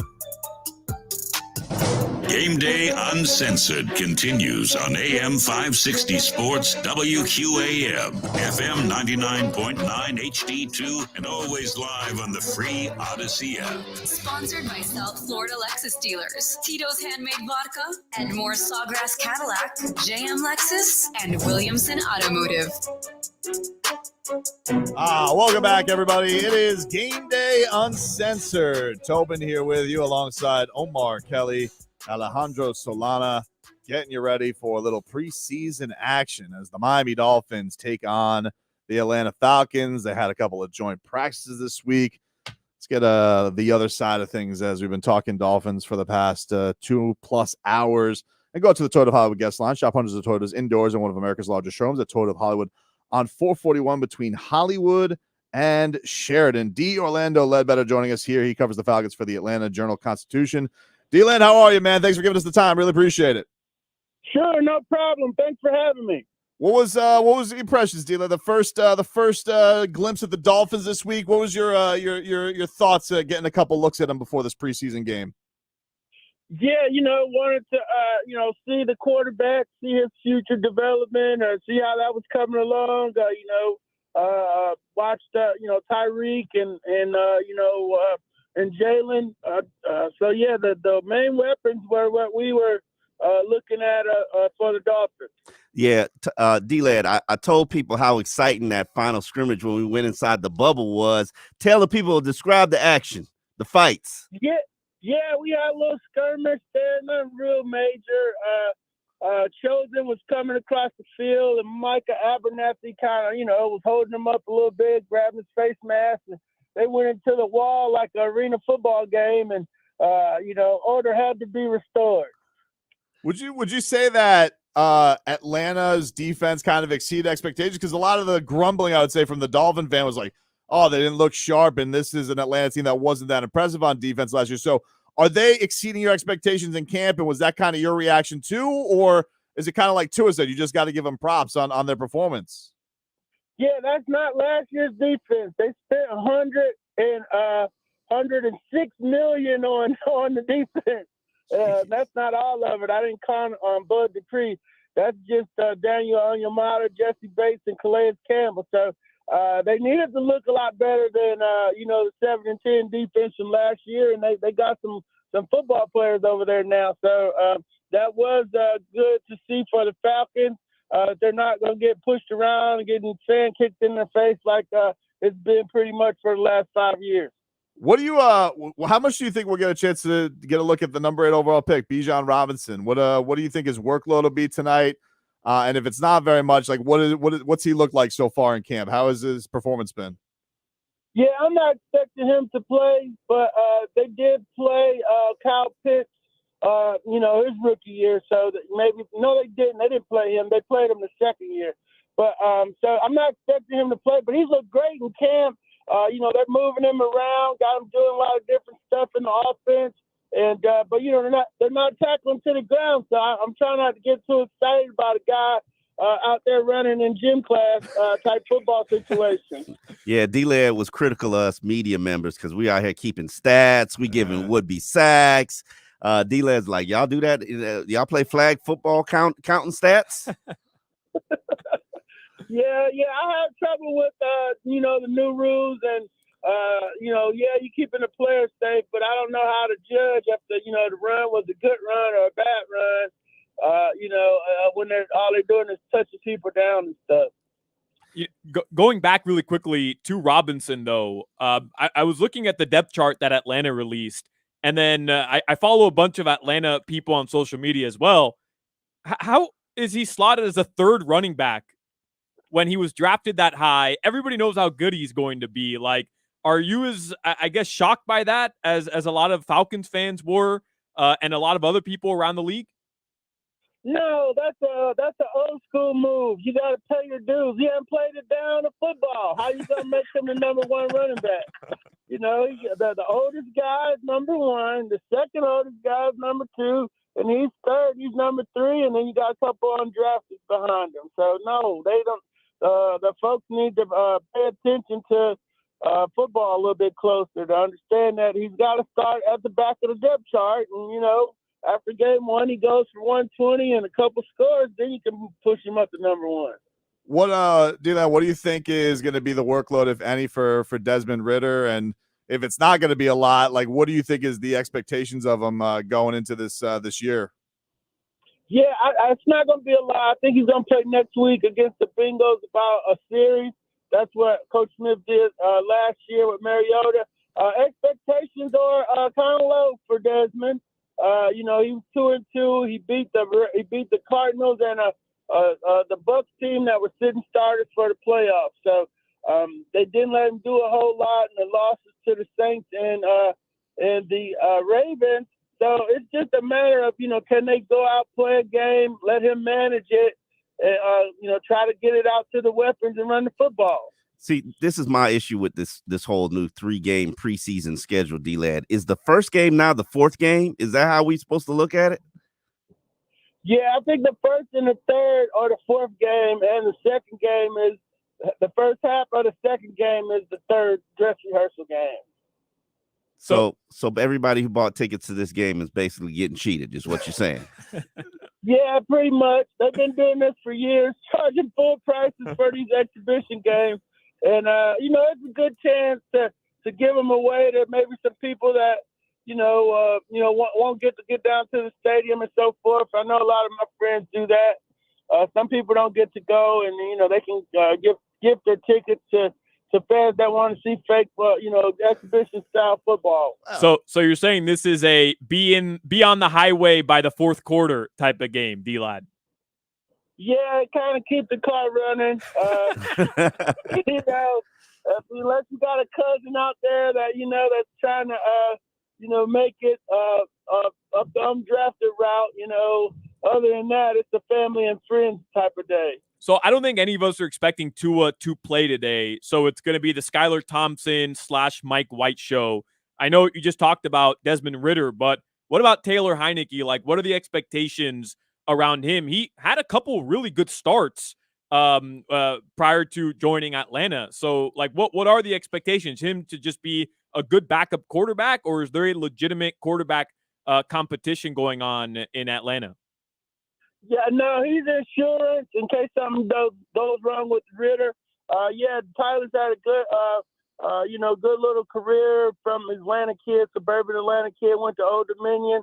But the expectations are that Ridder falls flat on his face, they at least got an NFL guy to go in there to bail him out and maybe keep him in a couple games. Or if he got to get through a game, he can get through a game, and that's the way they look at him. The other quarterback, Logan Woodside, I know we're going to see a lot of him tonight. Kid out of Toledo who was throwing all the pick sixes at the joint practice. Yeah, that's exciting. That's exciting for me, D-Lad. Yeah, he was. The Dolphins kept dropping him, though. Yeah, he didn't look too good to me. What was the best fight you saw this weekend? Like, was there a best fight this week that you did see at the camp? Like, who got into it the most? Yeah, that Micah Abernathy one was pretty good. The other fight was just a bunch of big guys shoving. They didn't really want to start swinging or nothing. Daniel Yamada, Robert Hunt, and Austin Jackson, I believe it was. So we got 1A and 1B on the fight. Our columnist Mark Bradley had the over and under on 2.5 fights. So it was the under on the fighting. Unscientific here, D-Land, but is Miami training camp a lot hotter than Atlanta training camp? Like, what is the meter there as far as difference of heat right now? Yeah, it seems a tick hotter. We caught a couple of days with some cloud cover and stuff, and that makes all the difference in the world. But this is just smoking hot down here. It's hotter than I've ever seen it. We appreciate the time, D-Lad. Thanks so much, and enjoy the game tonight. All right, great. Thanks for having me. There you go. D. Orlando Ledbetter from the Atlanta Journal-Constitution. He covers the Falcons, and we appreciate him giving some time. I like that he's acknowledged, like, that the heat here is. I mean, it's always ridiculous, but it does feel like it's even hotter than ever. This year specifically. I mean, Omar, you were out there at camp. Like, yeah. I remember going out there last year. I was in shorts and a T-shirt, and I got back in my car. It looked like I jumped in the damn pool. So I Yeah. mean, this year, walking from the entrance to our building up here to the studio, I'm already drenched in sweat. One thing it's been brutal. One thing I'm happy about is like from early radio days where you're just getting sound for people and you don't have boat campers, just giant forearm right there, like that dude sweats. I mean, I can't even imagine what it's like right now. Yeah, no, listen, I'm an undershirt guy, so I know it's a really hot day when you get the undershirt, you're taking off your clothes and the undershirt's got sweat stains on them. Not sweat, but sweat stains on them. That means you sweated a lot. And yeah, we're probably at the hottest it's been in a while. I was it was a Bradley Chubb this week who was like he wasn't in camp last year. Woof. I mean, it's I don't know how they manage even like what's safe to dude. I was walking my dog yesterday to my daughter's bus stop, first day of school back, and she was like resisting me, and I was like, what's your deal? Like, it's not that far walk. It was like 2 blocks, and dog just like wilted like right there. I'm like, huh? Did you? You're right. Did you have her in paw protectors? Because maybe the sidewalk was hot. That's not even a joke. We walked mostly on grass, but like I don't know. Can't walk your dog without the dog protectors in summer in Florida. I mean, I don't own a dog, but I hear that's a thing. It is. I mean, it's ridiculous right now. It is. I couldn't even imagine practicing football right now. One thing we didn't ask Orlando Ledbetter about, but Tobin, I'm sure you have some sort of take on this. You know, I don't know if we're going to see him tonight, but we did see him at joint practices this week, return to Miami. Is your boy Mac Hollins. Oh, and his little, Mr. TikTok. Yeah, Mr. TikTok, the educational Friday TikToker. But he did look diesel. Like he looked like one of the bigger dudes out there, man. He's got arms. I just don't care about the origin of the Rubik's Cube. You know, I have no idea what you're talking about because I don't have TikTok. I am not a TikTok guy, but Mac Hollins, I love Mac Hollins. I thought he's a starter for the Falcons. Until you follow him on Instagram, and then you'll be out on him like Tobin and I. Mac Hollins will give you like 60 seconds on the origin of the dodo bird and why it's not here with us anymore. I'm just like, huh? Yoga. Here's why you should do it. Yeah, he gets me into these wormholes I don't want to be part of. I gotta figure this out. I gotta see. He's like trying to carve himself to become the new Bill Nye, I think, is what's happening. Like he wants to make like educational, scientific videos while also playing NFL football, and he just makes these cringe videos on Instagram. I tell you what, though, nobody down to punt better than him. That guy was a monster. He is a hell of a gunner, and he's a hell of a football player. He's got a toughness that would benefit this team. I'm not even going to deny that. So can I put that on the blog? Omar Kelly says Dolphins should trade for Mac Hollins. Sure, you can put it. Yep, little swoop in, bring in a familiar face. No, listen, Mac Hollins, you don't have a gunner right now. You got one. You got Elijah Campbell. Gunner is a very important position in the NFL. He was so like, and by the way, I like the fact that he would. The one thing I do like about Mac Hollins, he would soak it in. Like he would get that. He would down that and then dance time. Just go crazy. As celebrates that like he would celebrate a touchdown. It really was impressive. Thanks again to D. Orlando Ledbetter for joining us. We'll take a quick break here on Game Day Uncensored. Get back into your fins. Get back into Fangs. OnlyFangs.com is open, man. Vic Fangio putting his imprint on this Dolphins defense. We're back with more for this. Football is here, and the football guy to listen to is Joe Rose. He's got all the info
All right, welcome back in, everybody. It is Game Day Uncensored. Tobin here with you alongside Omar Kelly, Alejandro Solana, Danny Garcia producing this little shindig this beautiful Friday afternoon down here in South Florida as we are getting ready for the first preseason game.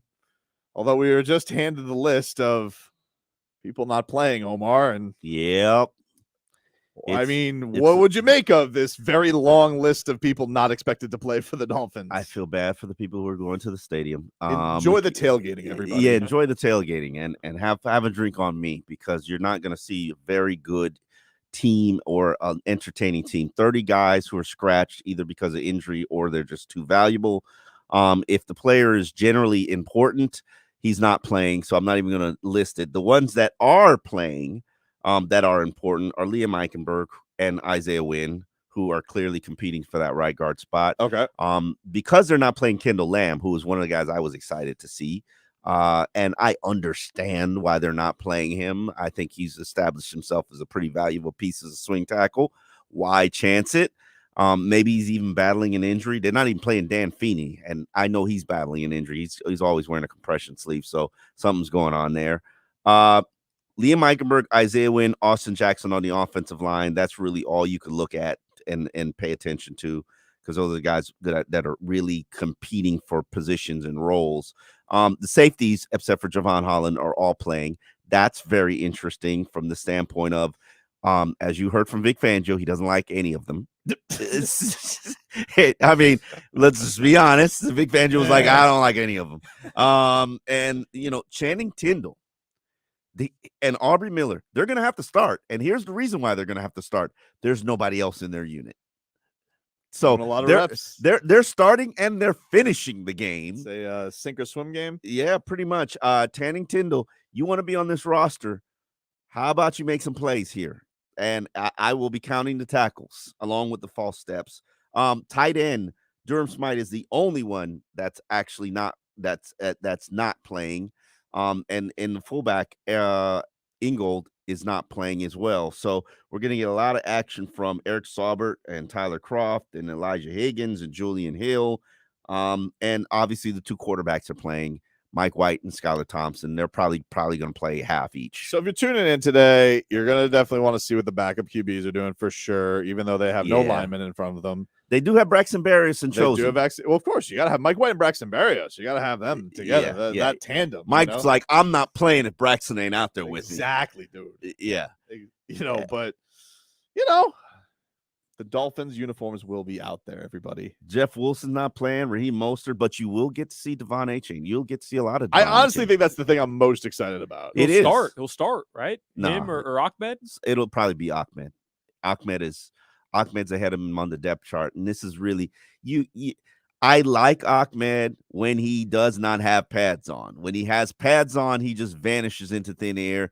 It's time to show what you can do as an NFL player, because we've kind of seen the potential. Now, none of the defensive linemen are playing. Is Emmanuel Ogba on this list? Oh, I think Emmanuel Ogba is playing. He is playing. Wow. Showcase, dude. Showcase for a trade. You got to have a showcase. That is a statement right there. Fangs is not having it. Yeah, he just doesn't fit to this defense. Well, he came in last year. Everybody was looking at Ogba and saying, "No, that guy's the biggest, one of the most important pieces of the defense." And then he got hurt, and things changed. Yeah, things changed in a year. This isn't a good sign. I would say probably not. I mean, and I honestly feel like if you play as many years as he does, and he sees that, I knew that was going to happen, because you got to have him practice with his standing up, and that's the issue. He's a hand in the ground player. He's a 4-3 defensive end. You don't play a 4-3. And so now he's forced to play either defensive tackle or go stand up. And it just doesn't work. It doesn't fit. Yeah. Well, if the glove doesn't fit, you must acquit. or trade him. We'll hear a little bit from Vic Fangio here. We good with this, Danny? We have him. This is a little just taste of him being critical this week. A curmudgeon? He's a bit of a curmudgeon. He's old school. And I like his hat. It's what we brought him in for, though. It is what we brought him in for. It is what we brought him in for. It's that perfect balance because we have McDaniel, doesn't know what he's saying half the time, but Mr. Nice he's Guy. just nice guy. Everybody loves him. He takes the media pictures with you guy first day of camp. And then I was tempted Vic to ask for a Fangio. second picture. Should've. Year 2. You should have. They guilted me out of it. Who? I think it was I can't remember who it was. Maybe Daniel. yeah, No, Daniel asked me. I think it was Joe Shad that guilted me out. Oh, come on. Come on, Joe. Shad's Come on, Joe. rocking the V-necks. You know he wants to get in on a that picture. Yeah. Here's a little bit of him. This is him talking about the young rookie Cam Smith and Noah, not where they need him to be yet. Yeah, I think both of them are making good progress. They're not where we need them to be just yet, but I think both of them are working hard and giving us good progress. And hopefully by game one of them or somebody else will surface and take that position. And of course, having to try and replace the role of Jalen Ramsey, which is not easy. I mean, that guy's good, and they don't have him. And it's a bit of a tough shoes to fill because of how good Jalen Ramsey is. But yeah, Vic Fangio's not ready to give it up to the young guys just yet. And here's a little bit more on his new linebacker David Long, who people have been impressed with, but says he can't just be flash. He's had ups and downs. He's made some really good plays, and then some other plays we need to get him honed in on better. And he's working hard to do that. But, you can't just have flash plays. You got to have good plays all the time.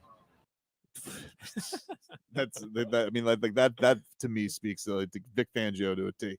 He doesn't like flash. He may as well at the very end just said, and by the way, F you. He likes flash. I like stable. Consistent. I like consistency. I like dinner on the table every night. I just like meat and potatoes. But does he not know? Like, he's in Miami. Tyreek Hill, Jalen Waddle. Like, this is flash. He's not flash. He's not flash. He's not flash. He's eating at Outback. Man. I don't know. That might even be too fancy for Vic Fangio. He goes, blooming onion. What is this? He's like he's an Applebee's guy. You think he's a big Applebee's guy? Oh wow! You just want to step down. That's yeah. Unless is it the 2-for-1 drinks Applebee's? That's Chili's. Oh, it's Chili's. Okay, my bad. Here's a little bit of Mike McDaniel on his curmudgeon defensive coordinator.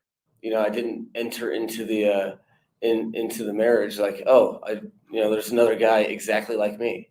These are things that I think help the football team. And when Vic's saying that, he's not saying anything negative.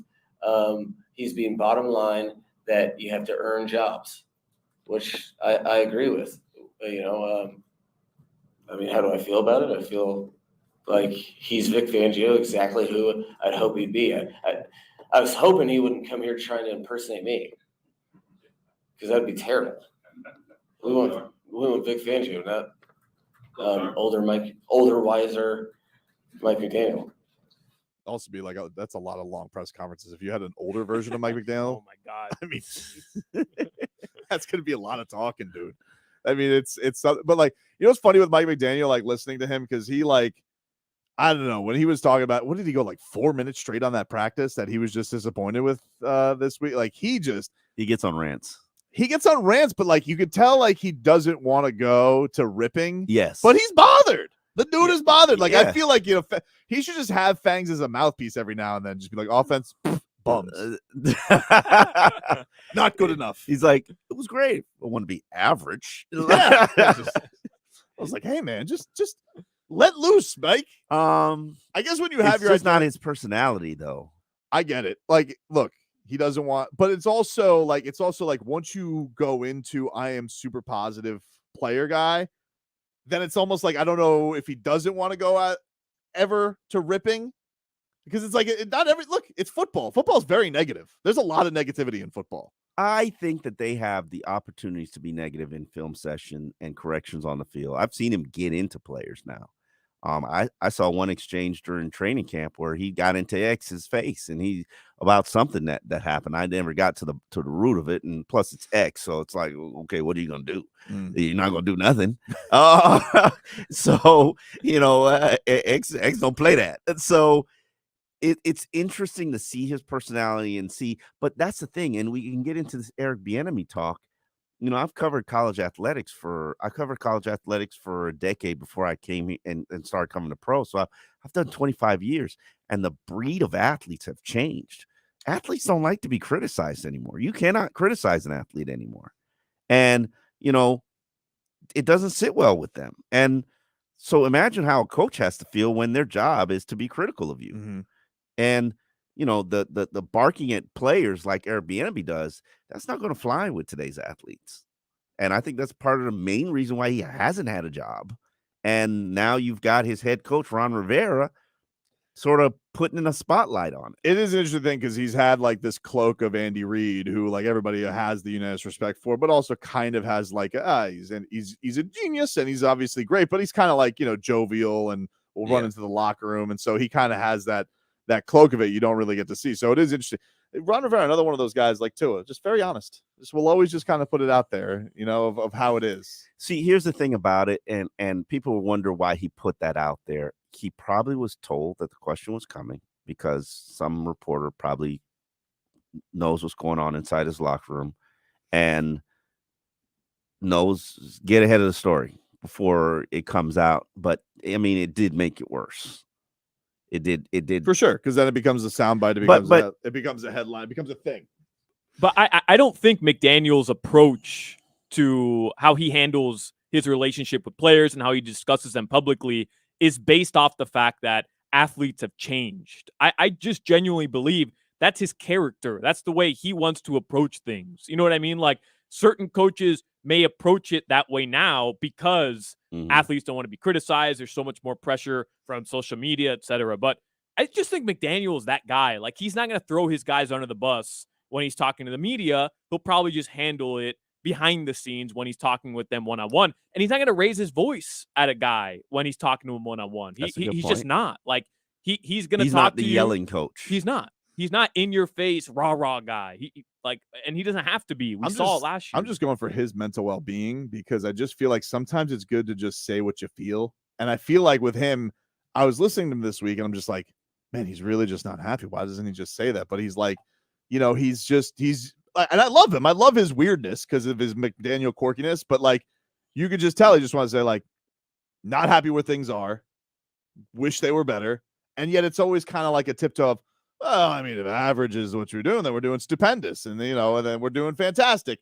But, we got to get better. It's like always like you got to go like with Mike McDaniel, it's always the scenic route on words. Mm-hmm. Well, but that I mean, he could be he could be you're right, as jubilant as possible, and he's still going to be just like taking the scenic route to get to the point where he's telling you how happy he is. But Omar, I mean, when it comes to Mike McDaniel, and you've got to think about it like this, Tobin. Look at all the reporters that are out there telling you every single play what's happening. But in reality, like, it's just joint practice. It's just training camp. It's not actual on-field product. We shouldn't overreact to this type of stuff, right, Omar? Like, but what do fans do? I mean, you have people legitimately just saying this season's over because one practice wasn't great. For the Miami Dolphins, or 3 practices weren't great. So, like, he's taking that into account as well, Tobin, where he can't come out, rip the team, because what follows that. It's frustration and it's anger from the fan base. Yeah, but I don't think, but here's the way I see it with him is just because you're the funny guy and you're the nice guy. And again, I dig that about them. I like the fact that Mike McDaniel sounds different than other coaches, but he's also been very highly competitive. He's been in this profession for a long time too. And they've been at this point where, God, they're all talking about the penalty issue and that they can't get things right there. And that, he's hoping things are smoother in his complex offense where he's, trying to deceive people and all that type of stuff. If you're just not happy, you're not happy. It's okay. Like, it's fine to just, I think, put it out there that like, hey, we're in week, through 2 weeks of training camp right now. Has this been where I want it? Not really. I think it's pretty clear that he's at that spot right now, but you've also kind of built this lane of, I'm the players coach. I don't want to step on toes. Even though I feel like with his, especially with the QB, I feel like he's earned it because like you that can guy be critical. You can't step on toes. Right. You can't. And I haven't been around a coach who's called a player out. Even Brian Flores, as curmudgeon as he was, as mean as he was, he never called players out publicly. I mean, he pooped on Tua probably his whole career, but never said anything negative about him in public. No, all he did was just say what his job was. That's what he was like. He's their quarterback. I was like, oh, well, we know. And then he would say it 9 other times in response to trade rumors. Like, we know. I'm aware of what his position is, Brian. What do we have? Anything else? He's the quarterback. The quarterback. Take a quick break here on Game Day Uncensored. Final hour coming on up as we are winding down to the first Dolphins preseason game against the Atlanta Falcons. Tobin, Omar Kelly, and Alejandro Solana here with you on 560 WQAM. Streaming live on YouTube and Twitch. You guys can check us out there as well. Back with more after this. Text WQAM on the Kendall Toyota text line at 305-567-0560. Summer starts here at Kendall Toyota. Sign and drive at a new Toyota is yours with no payments for 90 days. Selling your car? Kendall Toyota will pay you top dollar for any trade-in, any condition. Buying or selling, no one beats a Kendall Toyota deal. Call 305-KENDALL. This is Maggie Gray with the CBS Sports Minute, sponsored by WeatherGuard Truck Boxes. If it's a job worth doing, it's a job worth WeatherGuard. Michael Lorenzen threw a no-hitter Wednesday night for the Phillies, and they weren't just celebrating in Philadelphia. 3,000 miles away in Fullerton, California, is the high school Lorenzen attended, Fullerton Union. According to reports, Lorenzen is one of 4 major league pitchers to ever come out of that high school, and every one of them has pitched a no-hitter. I'm Maggie.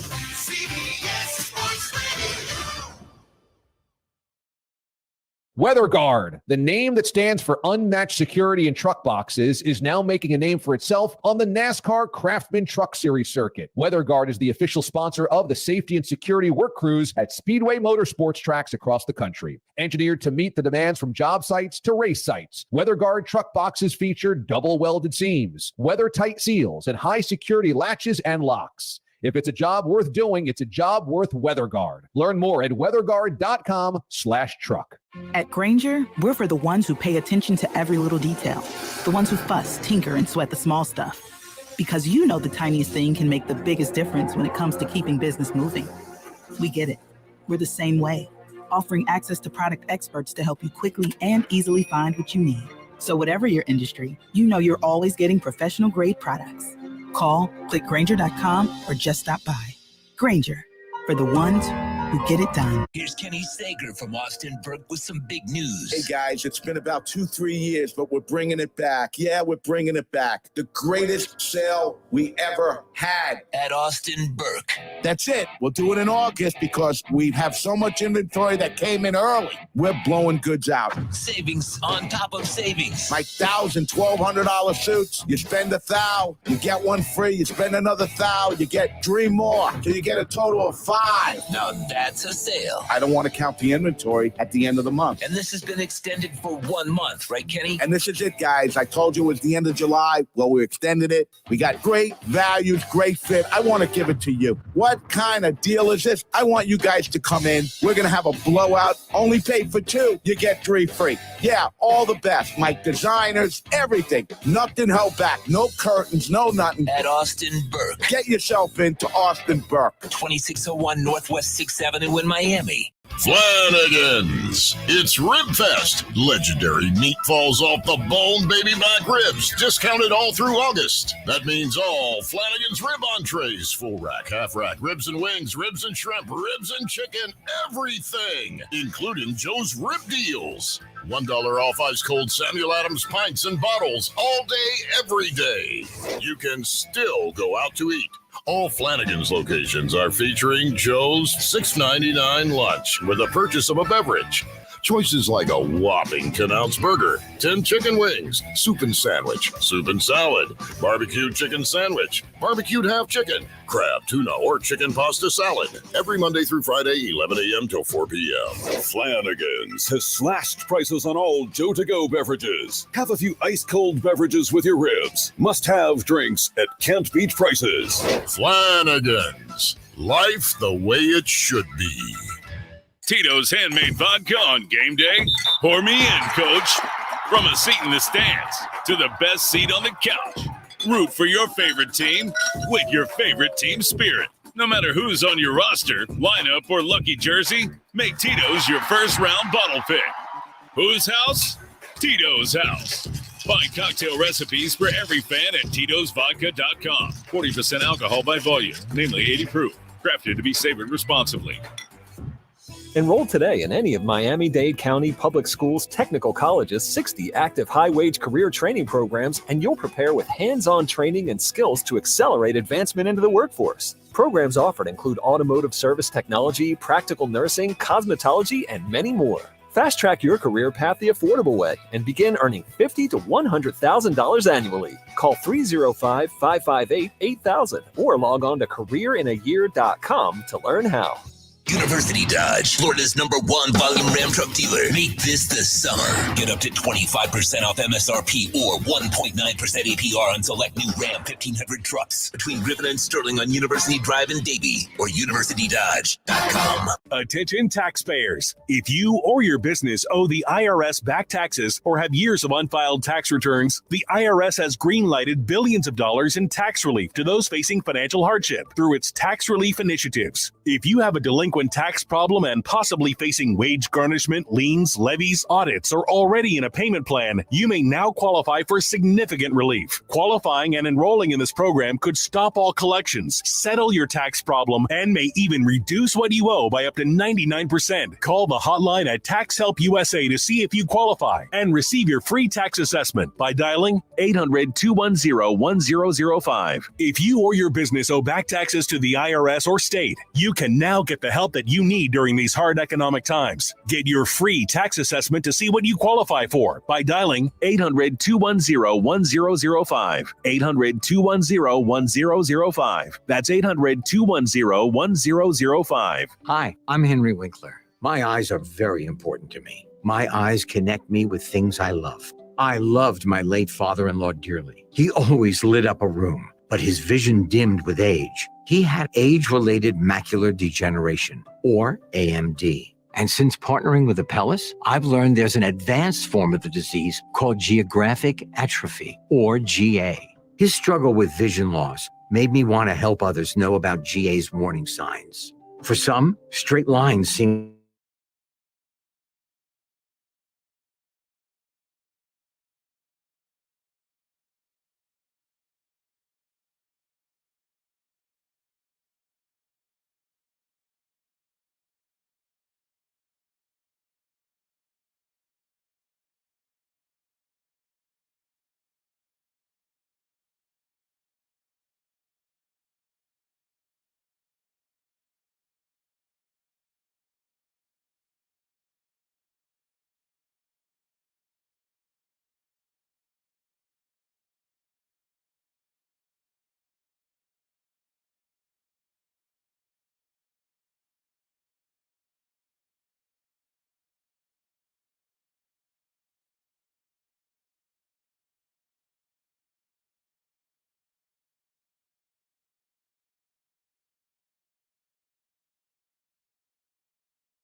Tyreek, Wilkins, Holland, Fangio. It's time to see what we've got. We got a lot of talent on this team, a lot of guys that have a lot of success in this league, and they have success in this league for a long time. When I play football, that's what I signed up for, to get hit, right? So I'm not scared, bro. Like, that's what I do. I'm big body. The Falcons have traveled down I-75 and the Turnpike to come to our house. They'll see what we've got. Oh, it's good. It's grown crazy, man.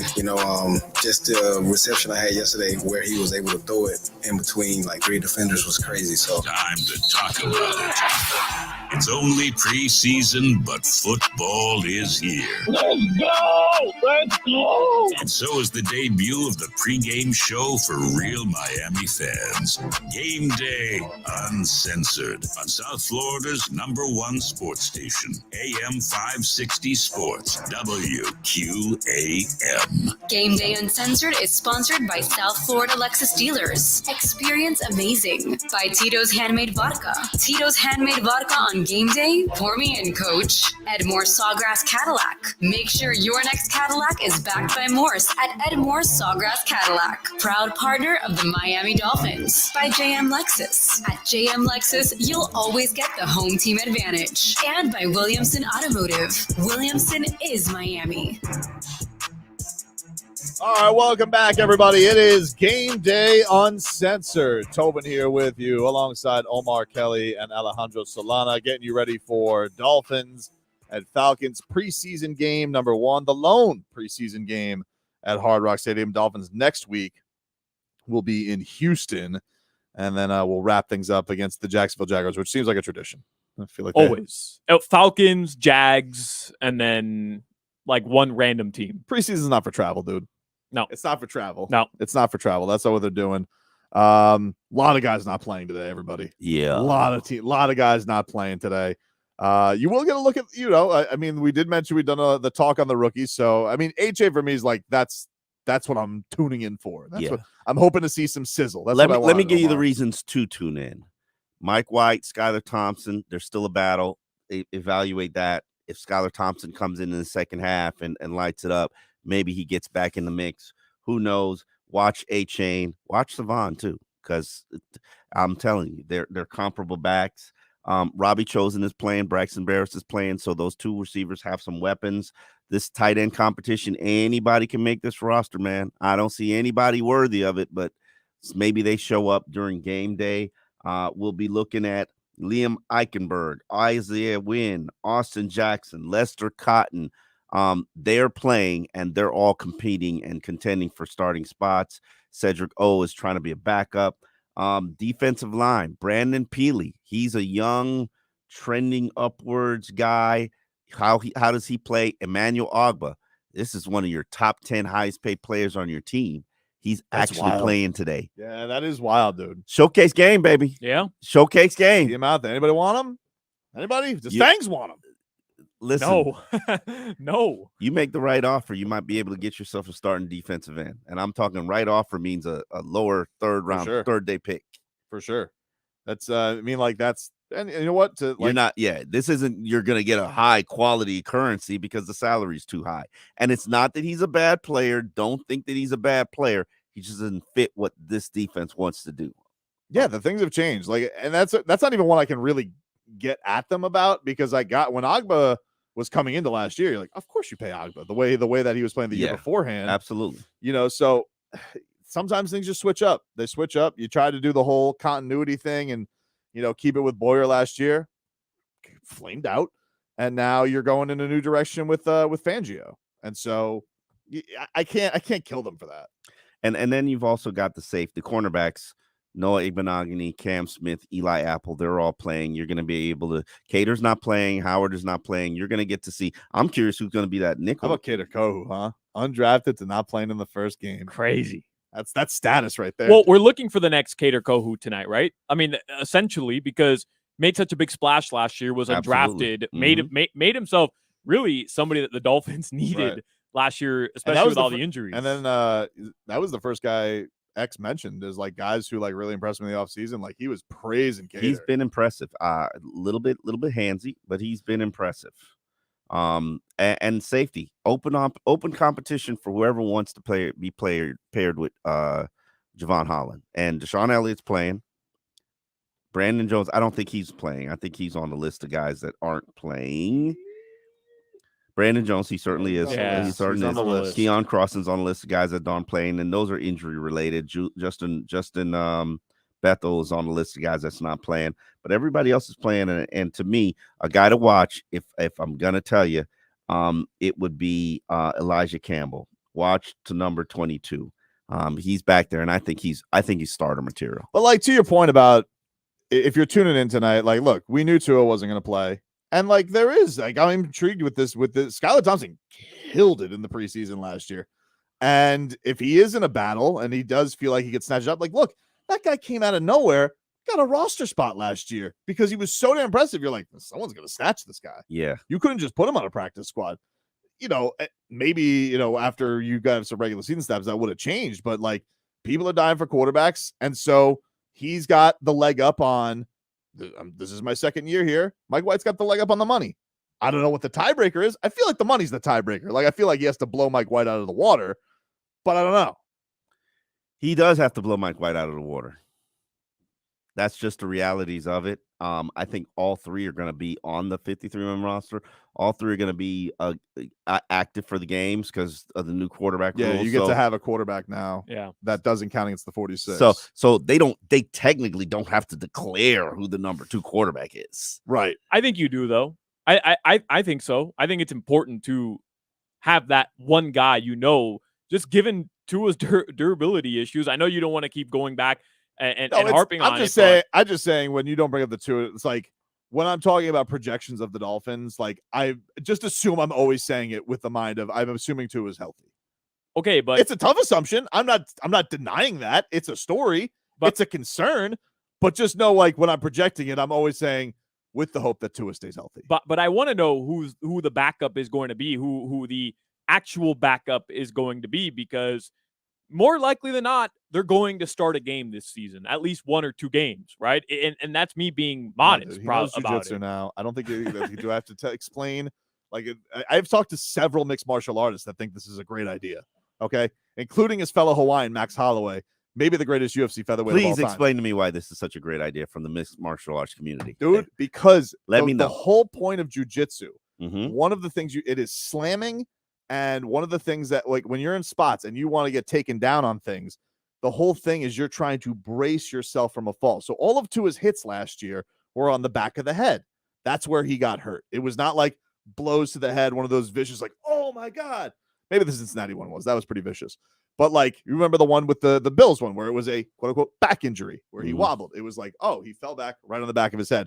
Well, in jiu-jitsu, one of the first things, it is like actually the literal first thing you learn is to brace your fall to protect the back of your head. That's why this whole idea came to fruition. And there's a lot of I've talked to Jorge Masvidal about this. I've talked to Gilbert Burns, who is, by the way, a monster Dolphins fan, loves the Dolphins, and is a jiu-jitsu world champion. Okay. He says genius. In fact, and I don't know if this is true or not, but he told me this story. He said at one point that jiu-jitsu is so useful in chaos that one time one of his buddies got into a motorcycle accident, tucked into a ball like Sonic the Hedgehog, and did not suffer an injury. I don't know if I believe that story, but he told me that story. Yeah. And then you have his fellow Hawaiian, Max Holloway, who's like also, he will train with him whenever he wants to. He will teach him the ways. So the MMA community is in on Tua doing jiu-jitsu. Omar, it does make sense. McDaniel, I think during the NFL draft, he was on with NBC or somebody, and he was kind of explaining, if you think about it, from Tua's career, most quarterbacks, they go their entire professional or semi-professional and college career avoiding hits. Like, they're not getting touched during practice ever. When they're in high school, when you're as good as Tua and you're highly touted, you're avoiding hits in practice. It did make sense when he explained it that way. The only time you're taking hits and getting comfortable with taking hits is an actual game action.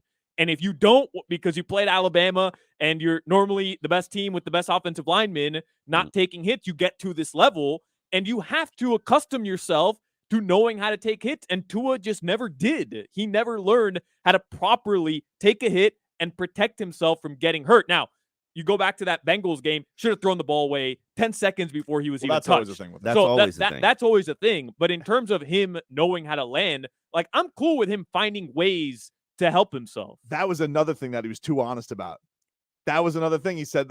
I don't know if it was this week or last week, but he was like, well, are you getting better at getting rid of the ball? He goes, well, it's like, no, get rid he's of the not. ball. That's my number one criticism of him, and I understand what he was saying. What he was saying was, this is practice. I'm extending the play, throwing the ball to give the defense a look and to give the offensive receiver a chance because we need to work on those things. Scramble balls are important drills, and defenders have to be able to adjust to scramble ball, defend it too. But my question and concern about Tua is, when the lights turn on and it's real game action, will you know how to throw the ball away? And he does not. And he holds on to the ball. That's the Nick Saban criticism of Tua. Nick Saban, who is like his father, said, if I had to criticize, I have one concern about him, he holds on to the ball too long to extend plays. Now, it's a fundamental element of his game, but it's also a fundamental element of your game that's going to lead to injuries. How do we address it? I don't know. I don't know how you take that instinct away from somebody because, like, when he gets a decision, like, the ball gets out quick. Like, he knows how to get to the guy, but, like, man. He thinks he's got great pocket presence, and he thinks that my pocket presence will allow me to buy time.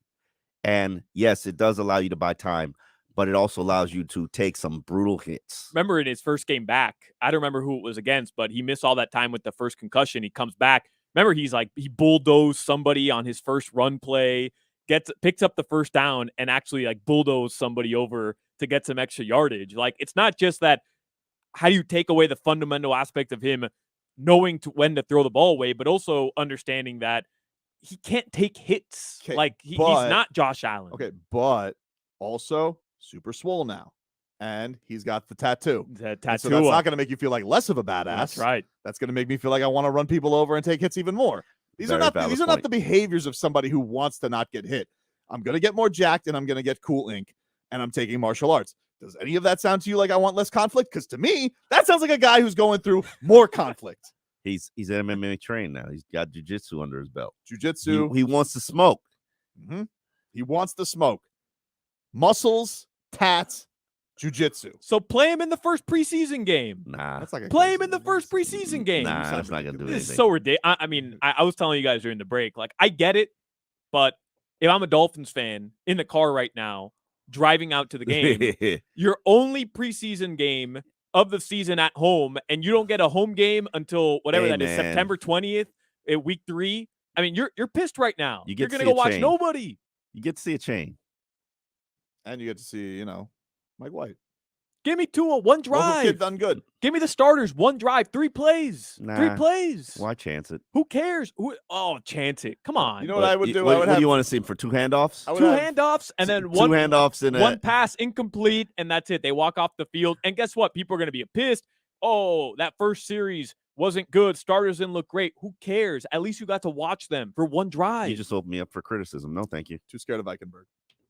Ooh, wow. Well, guess what? What? You're going to see Eichenberg. You're going to see Eichenberg. You guys are all thinking it. Like, I mean, like, imagine if Tua went out there for one snap and all of a sudden, boom. You make a valid point. I am scared of Eichenberg. Of course you are. We all should be. Yeah. Very valid point. I'm not. Hey, that's why he's playing Eichenberg, Austin Jackson, Isaiah Wynn. They're all playing tonight. Let's fix this thing, man. I just want it fixed. I want it fixed. I want him protected.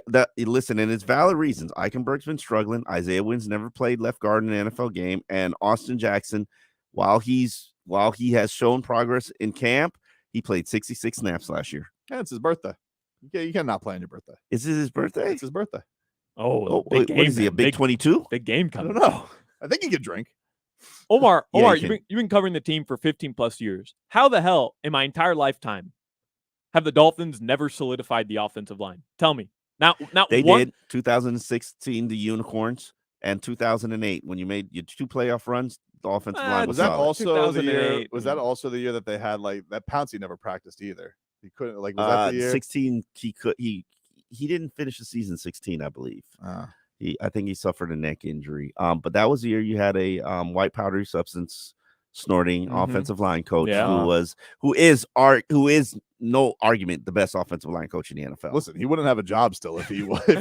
The guy obviously must be good at his job. Yeah, yeah, you're right. You make a very valid point. That was such a fun thing to learn last year, previewing the was it the Niners game? Niners, We're like, oh, whoa, this guy's still in the NFL. He's still coaching an offensive line. Yes, he made it all the way back. He's the best. He was the best when you had him here. I mean, and he transformed the offensive line into the Unicorns, and they were an effective team. You were behind Jay Ajayi, so give him his props. There is that Niners McDaniel connection. Maybe poach him, bring him back. No. You actually have his understudy. This guy, Butch Berry? Butch Berry is his understudy.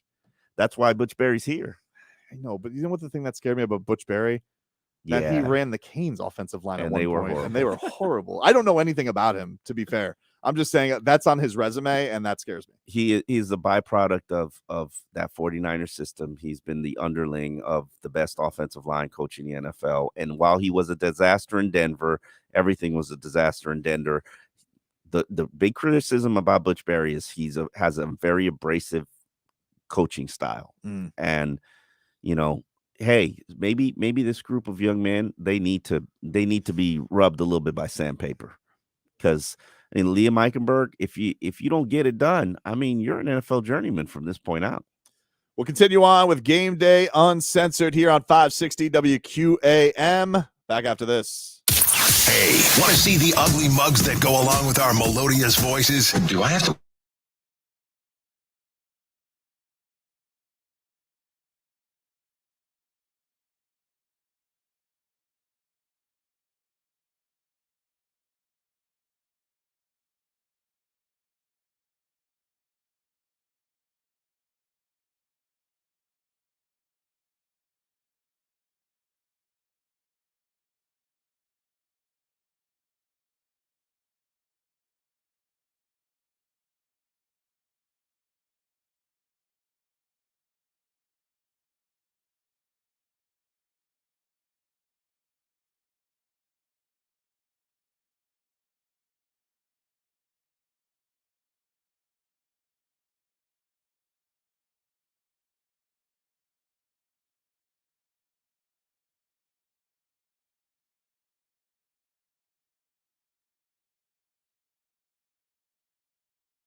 Made Vodka, Edmore Sawgrass Cadillac, JM Lexus, and Williamson Automotive.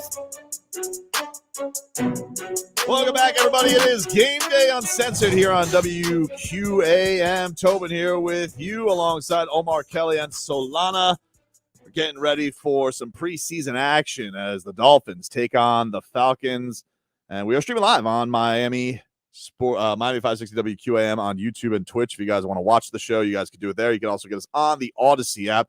Get our lineups here, which are brought to you by JM Lexus. At JM Lexus, you'll always get the home team advantage with no dealer fee. JM Lexus always saves you more. Come get the home team advantage today only at JM Lexus. Let's check out with a man who is at the home field right now, and that is our man, boots on the ground, Dan Day. Hello, Dan Day. How are you? Oh, it's preseason game one. You can tell there's a lot of stretching happening on the field right now. Trying to stay in the shade. What's the scene there, man? Are there a lot of people? Like, was it tough getting to the stadium right now, or is it filling out right now? Since we're like a half hour from kickoff, what's the vibe there? Yeah, the vibe is a lot of hardcore fans. Definitely, they were here at 3:00 when I rolled up. They were doing some tailgate. The west side was a little more lively than the east side, but it is starting to fill in. And actually, I've heard a lot of people very excited to see Devon Achane for some reason. I know he's very explosive and very fast, but I've actually talked to a couple people throughout the crowd and in the press box, and that's kind of the theme today. Like, let's see what Devon Achane has to do today. As far as the other guys, we really don't know, and it doesn't seem like they're doing too much warming up right now when it comes to Tua and some of those other guys. Yeah, well, I don't know if you got the list, Dan Day, but apparently 30 guys aren't playing. Oh. Yeah. Disappointing, huh? Have fun, Dan. You guys talking about it earlier that you can't expect him to even play today. Although I saw Andy Reid is expecting to play Patrick Mahomes and his starters in the first quarter against the Saints on Sunday, which I thought was kind of crazy. That is kind of crazy. He's doing that? It's the second game for them. So remember they had the first game. So all right. I tell you, it's a new day in the exhibition season. Joint practices are way more important than these games. For sure. All right, Dan. Well, we appreciate the check-in, man, and we'll get through you all throughout the season, man. Absolutely. If anything goes crazy, just let me know. I'll be here all day, all night. I might even spend the night here. I'm just so excited about Dolphins season. There you go, man. Boots on the ground. Dan Day. He is going to be our man in the locker room, gathering our sound and seeing what we got for this year. This very exciting Dolphins season with a lot on the line. The rest of this division, Omar, what do you feel like? Because one thing that I do think is interesting is this does feel very oddly like the Dolphins actually feel like the team that has the most together. And what I mean by that is least amount of drama. I feel like every other team kind of got some stuff going on. You got the Bill Belichick v. ownership thing. Mac Jones, I don't know if they like each other. Bills, I don't know what's going on with that Diggs Josh Allen thing. That's a weird diva one to receiver. me. They're always hard to keep happy. And then the Jets are the Jets. They're on Hard Knocks. Very boring episode of. Did you watch episode 1? I have not. Don't waste your time. Oh, I heard it was phenomenal. Who? Oh yeah, Joe Rose said it was phenomenal. Phenomenal. Come on. Yeah. He said phenomenal. Yeah, he said it was like the Aaron Rodgers show. That's the point, though, dude. This is the you thing. want to know Aaron Rodgers? You want to know? I really don't. Dark. What is it? The. But this is the thing. Aaron Rodgers. One of the things that's great. He has a persona. Like he knows how to put it on for the cameras. I want to be the host of Jeopardy. Can't trust him. I don't know what I'm getting here. That's a valid point. Can't trust him, dude. So you tell me I couldn't have trusted Alex Trebek? Is that what you're saying? No, because Alex Trebek was the host of Jeopardy. He wasn't vying for the role of Jeopardy. This man, Alex Trebek, was a man of integrity. You knew that he had the answers or had to be in a form of a question. With Aaron Rodgers, he was trying to put on something so he could be Alex Trebek. Alex Trebek was already Alex Trebek. I think there's a lot of hatred in this room for Alex Trebek. I mean, for Aaron Rodgers. Yeah. I'll go on the record. He joined the Jets. He was already kind of annoying before, let's be honest. Right. Like, the guy thinks the whole world revolves around him. The entire offseason, he wants to make it about him, whether he's going to sign or whether he's not going to sign. Is he going to retire when we knew he wasn't going to retire? How many times has he won the MVP honor? 4. Yeah, okay. Just 4. And how many rings does he have? But do you want to know? I'll tell you another thing. How many does Dan have? I'm just saying. I'll take 1, by the way. I'll take 1 One too. is pretty good. But the phoniness is like, okay, so like this guy didn't want any part of Jordan Love, right? Don't even talk to me, kid. You're trying to take my job. Now all of a sudden, Zach Wilson, you my little brother. He's already been a failure. He's not a threat. That's another thing that annoys me about the Jets season, because they're like, now like Zach Wilson gets to take a back seat and learn. I'm like, yeah.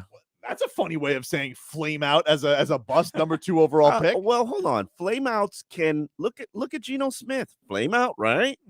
Had time, learned, grew up. He had to go to another team, though. He had to go to like 3 other teams, but he's finally a talent, a starter, a Pro Bowler. He was good last year. Yeah, he was good last year.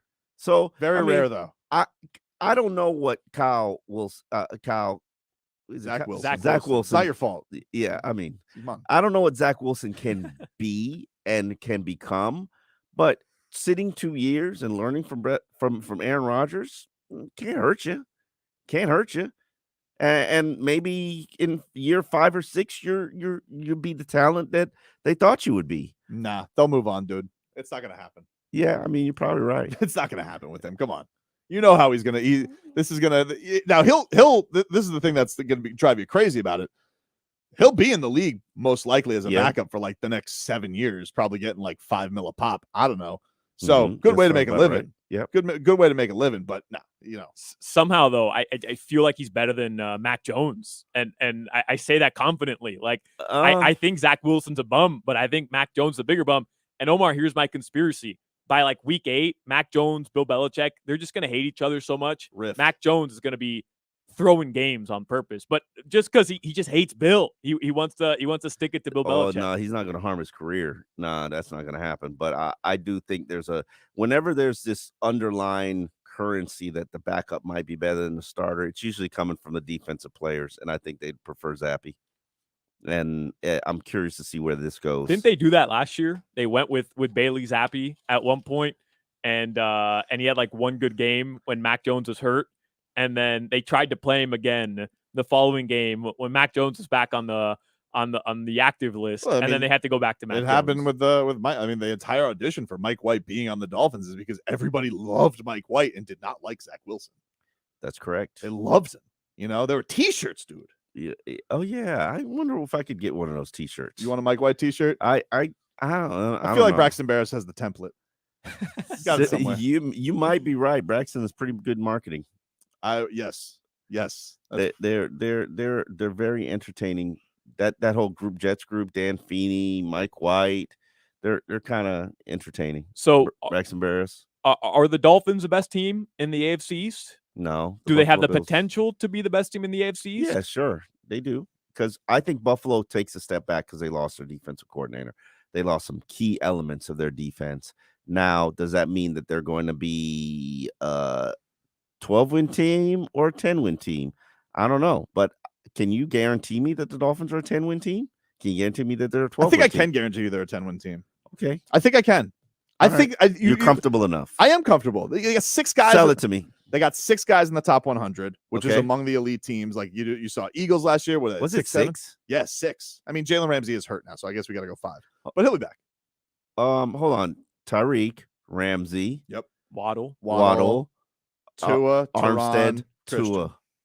Christian made it. Christian was higher than both of them. Yeah, and no X. Wow, so you got 7 players who are upper echelon. That's right. Bounce back X. You're talking yourself into it, dude. And then you had Dalvin Cook, and then all of a sudden, we're there. Okay, no, you got to convince me the team is 10 without Dalvin. Well, I got to see what Devon Chain does tonight. Give me a day. Next show. Okay, next show. Next show. We got to take a break. See, here. even you don't believe. No, I do believe. I'm just trying to sweeten the pot for you to believe. Okay. We'll take a break here on Game Day Uncensored and reflect a little bit on what was a cool weekend for the Dolphins. We got a big weekend with Dwayne Wade going to the Hall of Fame, but Zach Thomas went in, so we'll give you some goosies coming up next. Dolphins underway.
Handmade Vodka, Edmore Sawgrass Cadillac, JM Lexus, and Williamson Automotive.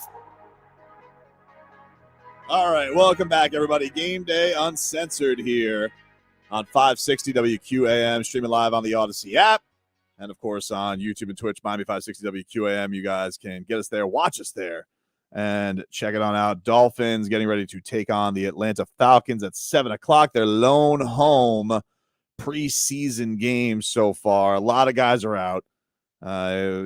Big list of the important people, but you will get to see some rookie action tonight, which will be cool for Devon A-Chain. We got the QB battle. Anything else that's intrigued you coming into this game, Omar? Who shines at cornerback? Noah Igbenogany, Cam Smith, who also plays nickel because Cater Kohu is not playing, so it'll be interesting to see who's the backup nickel. Keon Crosson's not playing. He generally be the backup nickel. How does the chain look? Can the offensive line create running lanes? You've got Austin Jackson, Liam Eichenberg. I just realized something because of who they inactivated. Alma Ulave is the only center on the team. He's not playing 60 snaps. So that means it's a possibility that Liam Eichenberg could be taking snaps at center, which might be his future position. So that's maybe you start. Have you seen him take a snap yet? Have they put him in minicamp? In minicamp and OTAs, he was the only center because Connor didn't play. That's right. And I can tell you, he looked pretty good at center. Okay. Emmanuel Ogba standing up. This is going to be, or maybe he's going to have his hand in the ground. Can Emmanuel Ogba have an impact in this defense? What safeties handle what spots? Because Javon Holland's not out. I'll tell you, watch for Elijah Campbell. He's been one of my top safety performers. Deshaun Elliott, who is signed here to potentially start, he's going to be out there as well. So maybe Vic Fangio can actually be pleased. Does any tight end flash as a target in this offense? Right now, I could tell you none of them have made it really any plays that stand out. You talked about the Mike White, Skylar Thompson competition, and then Chosen and Barrios. Those are two NFL caliber, starting caliber receivers who are going to be out there with these quarterbacks.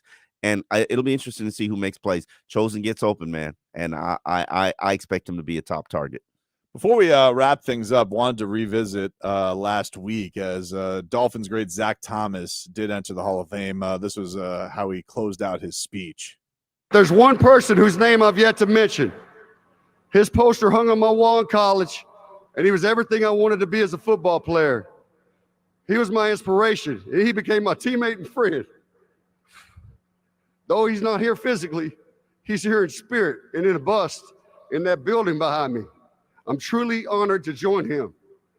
Junior Seau, love you, buddy. Man, that was how he closed it out. Really, really cool speech from Zach Thomas. Touched it all. I mean, the guy prepares a speech like he prepared for a game. You know what? I'm actually going to disagree with you. You didn't like it? No, I didn't like it. What? And I'm a Zach Thomas guy. I will tell you right now, if you're a Dolphin fan, watch the press conference he had with the local media. Okay. It will blow the speech out of the water. Give you the chills? It'll give you the chills. Made me cry. Wow. It made me cry. Zach was, he talked about so many different topics, and Zach is not a speech giver. Zach's a talker. And the emotion, dude, made me cry, man. Stand there at the press conference. So go watch it on dolphins.com. It will move you. The speech, it didn't do it for me. Well, you already moved to tears. It's a hard level to get to, dude. That is true. You I know? mean, when he makes you cry the week previously, it's. But what was he talking about when he spoke to the local media? Because I imagine it was a little bit more in depth of like Dolphin stories or like people and just with the his Dolphins. Just his journey as an NFL player, preparation, his battles with other quarterbacks, doing the little extra things. It was really a speech about greatness, pushing yourself to greatness, doing the little things. Really motivated me. Now, didn't get me back in the gym yet, but maybe I need to talk to he Zach. does look good, dude. Maybe I need to talk to Zach a little bit more. Maybe Zach needs to give me a specific pep talk. But yeah, I'm waking up an hour earlier to get the things that you need to get done, to make those excuses that you always make. I was wondering this though, like, do you think, like, who is the next guy who can get to Canton from the Dolphins? Because I know Tyreek says he's going in as a Dolphin. I don't really. Okay. You don't go in as a Dolphin. Yeah, I know, but I'm saying like a homegrown. Like, you think X has a shot? Like, that's the only guy. Because I don't feel like Cam Wake played long enough. No, Cam Wake didn't play long enough. I think Clayton has a very good chance to be a legend, to go in as a legend. If there's anybody, it's him. What about Noah Igbenogany? Hey, he's young, dude. Jalen Ramsey on his career, the trajectory he's on. I think he's Jalen Ramsey will probably go in the Hall of Fame. But I mean, like, that's crazy though. It's been that long. Like you don't get Hall of Famers all the time. No. I know you don't, but like still, ask the because like I would Colts say, how many they would got. you say that X is probably like even since Zach, because there's Zach and Jason, the last guys to go in the Ring of Honor. Like are those? Yeah. So like that's a interesting, better question, because I personally believe there are a lot of guys that deserve to be in that Ring of Honor. Cam Wake probably gets in the Ring of Honor, right? Probably. I think he should. Hell, I'd say Rashad Jones deserves to be in the Ring of Honor. He won't get in there, but he should. People will argue that Ricky Williams deserves to be in the Ring of Honor. I don't agree with that.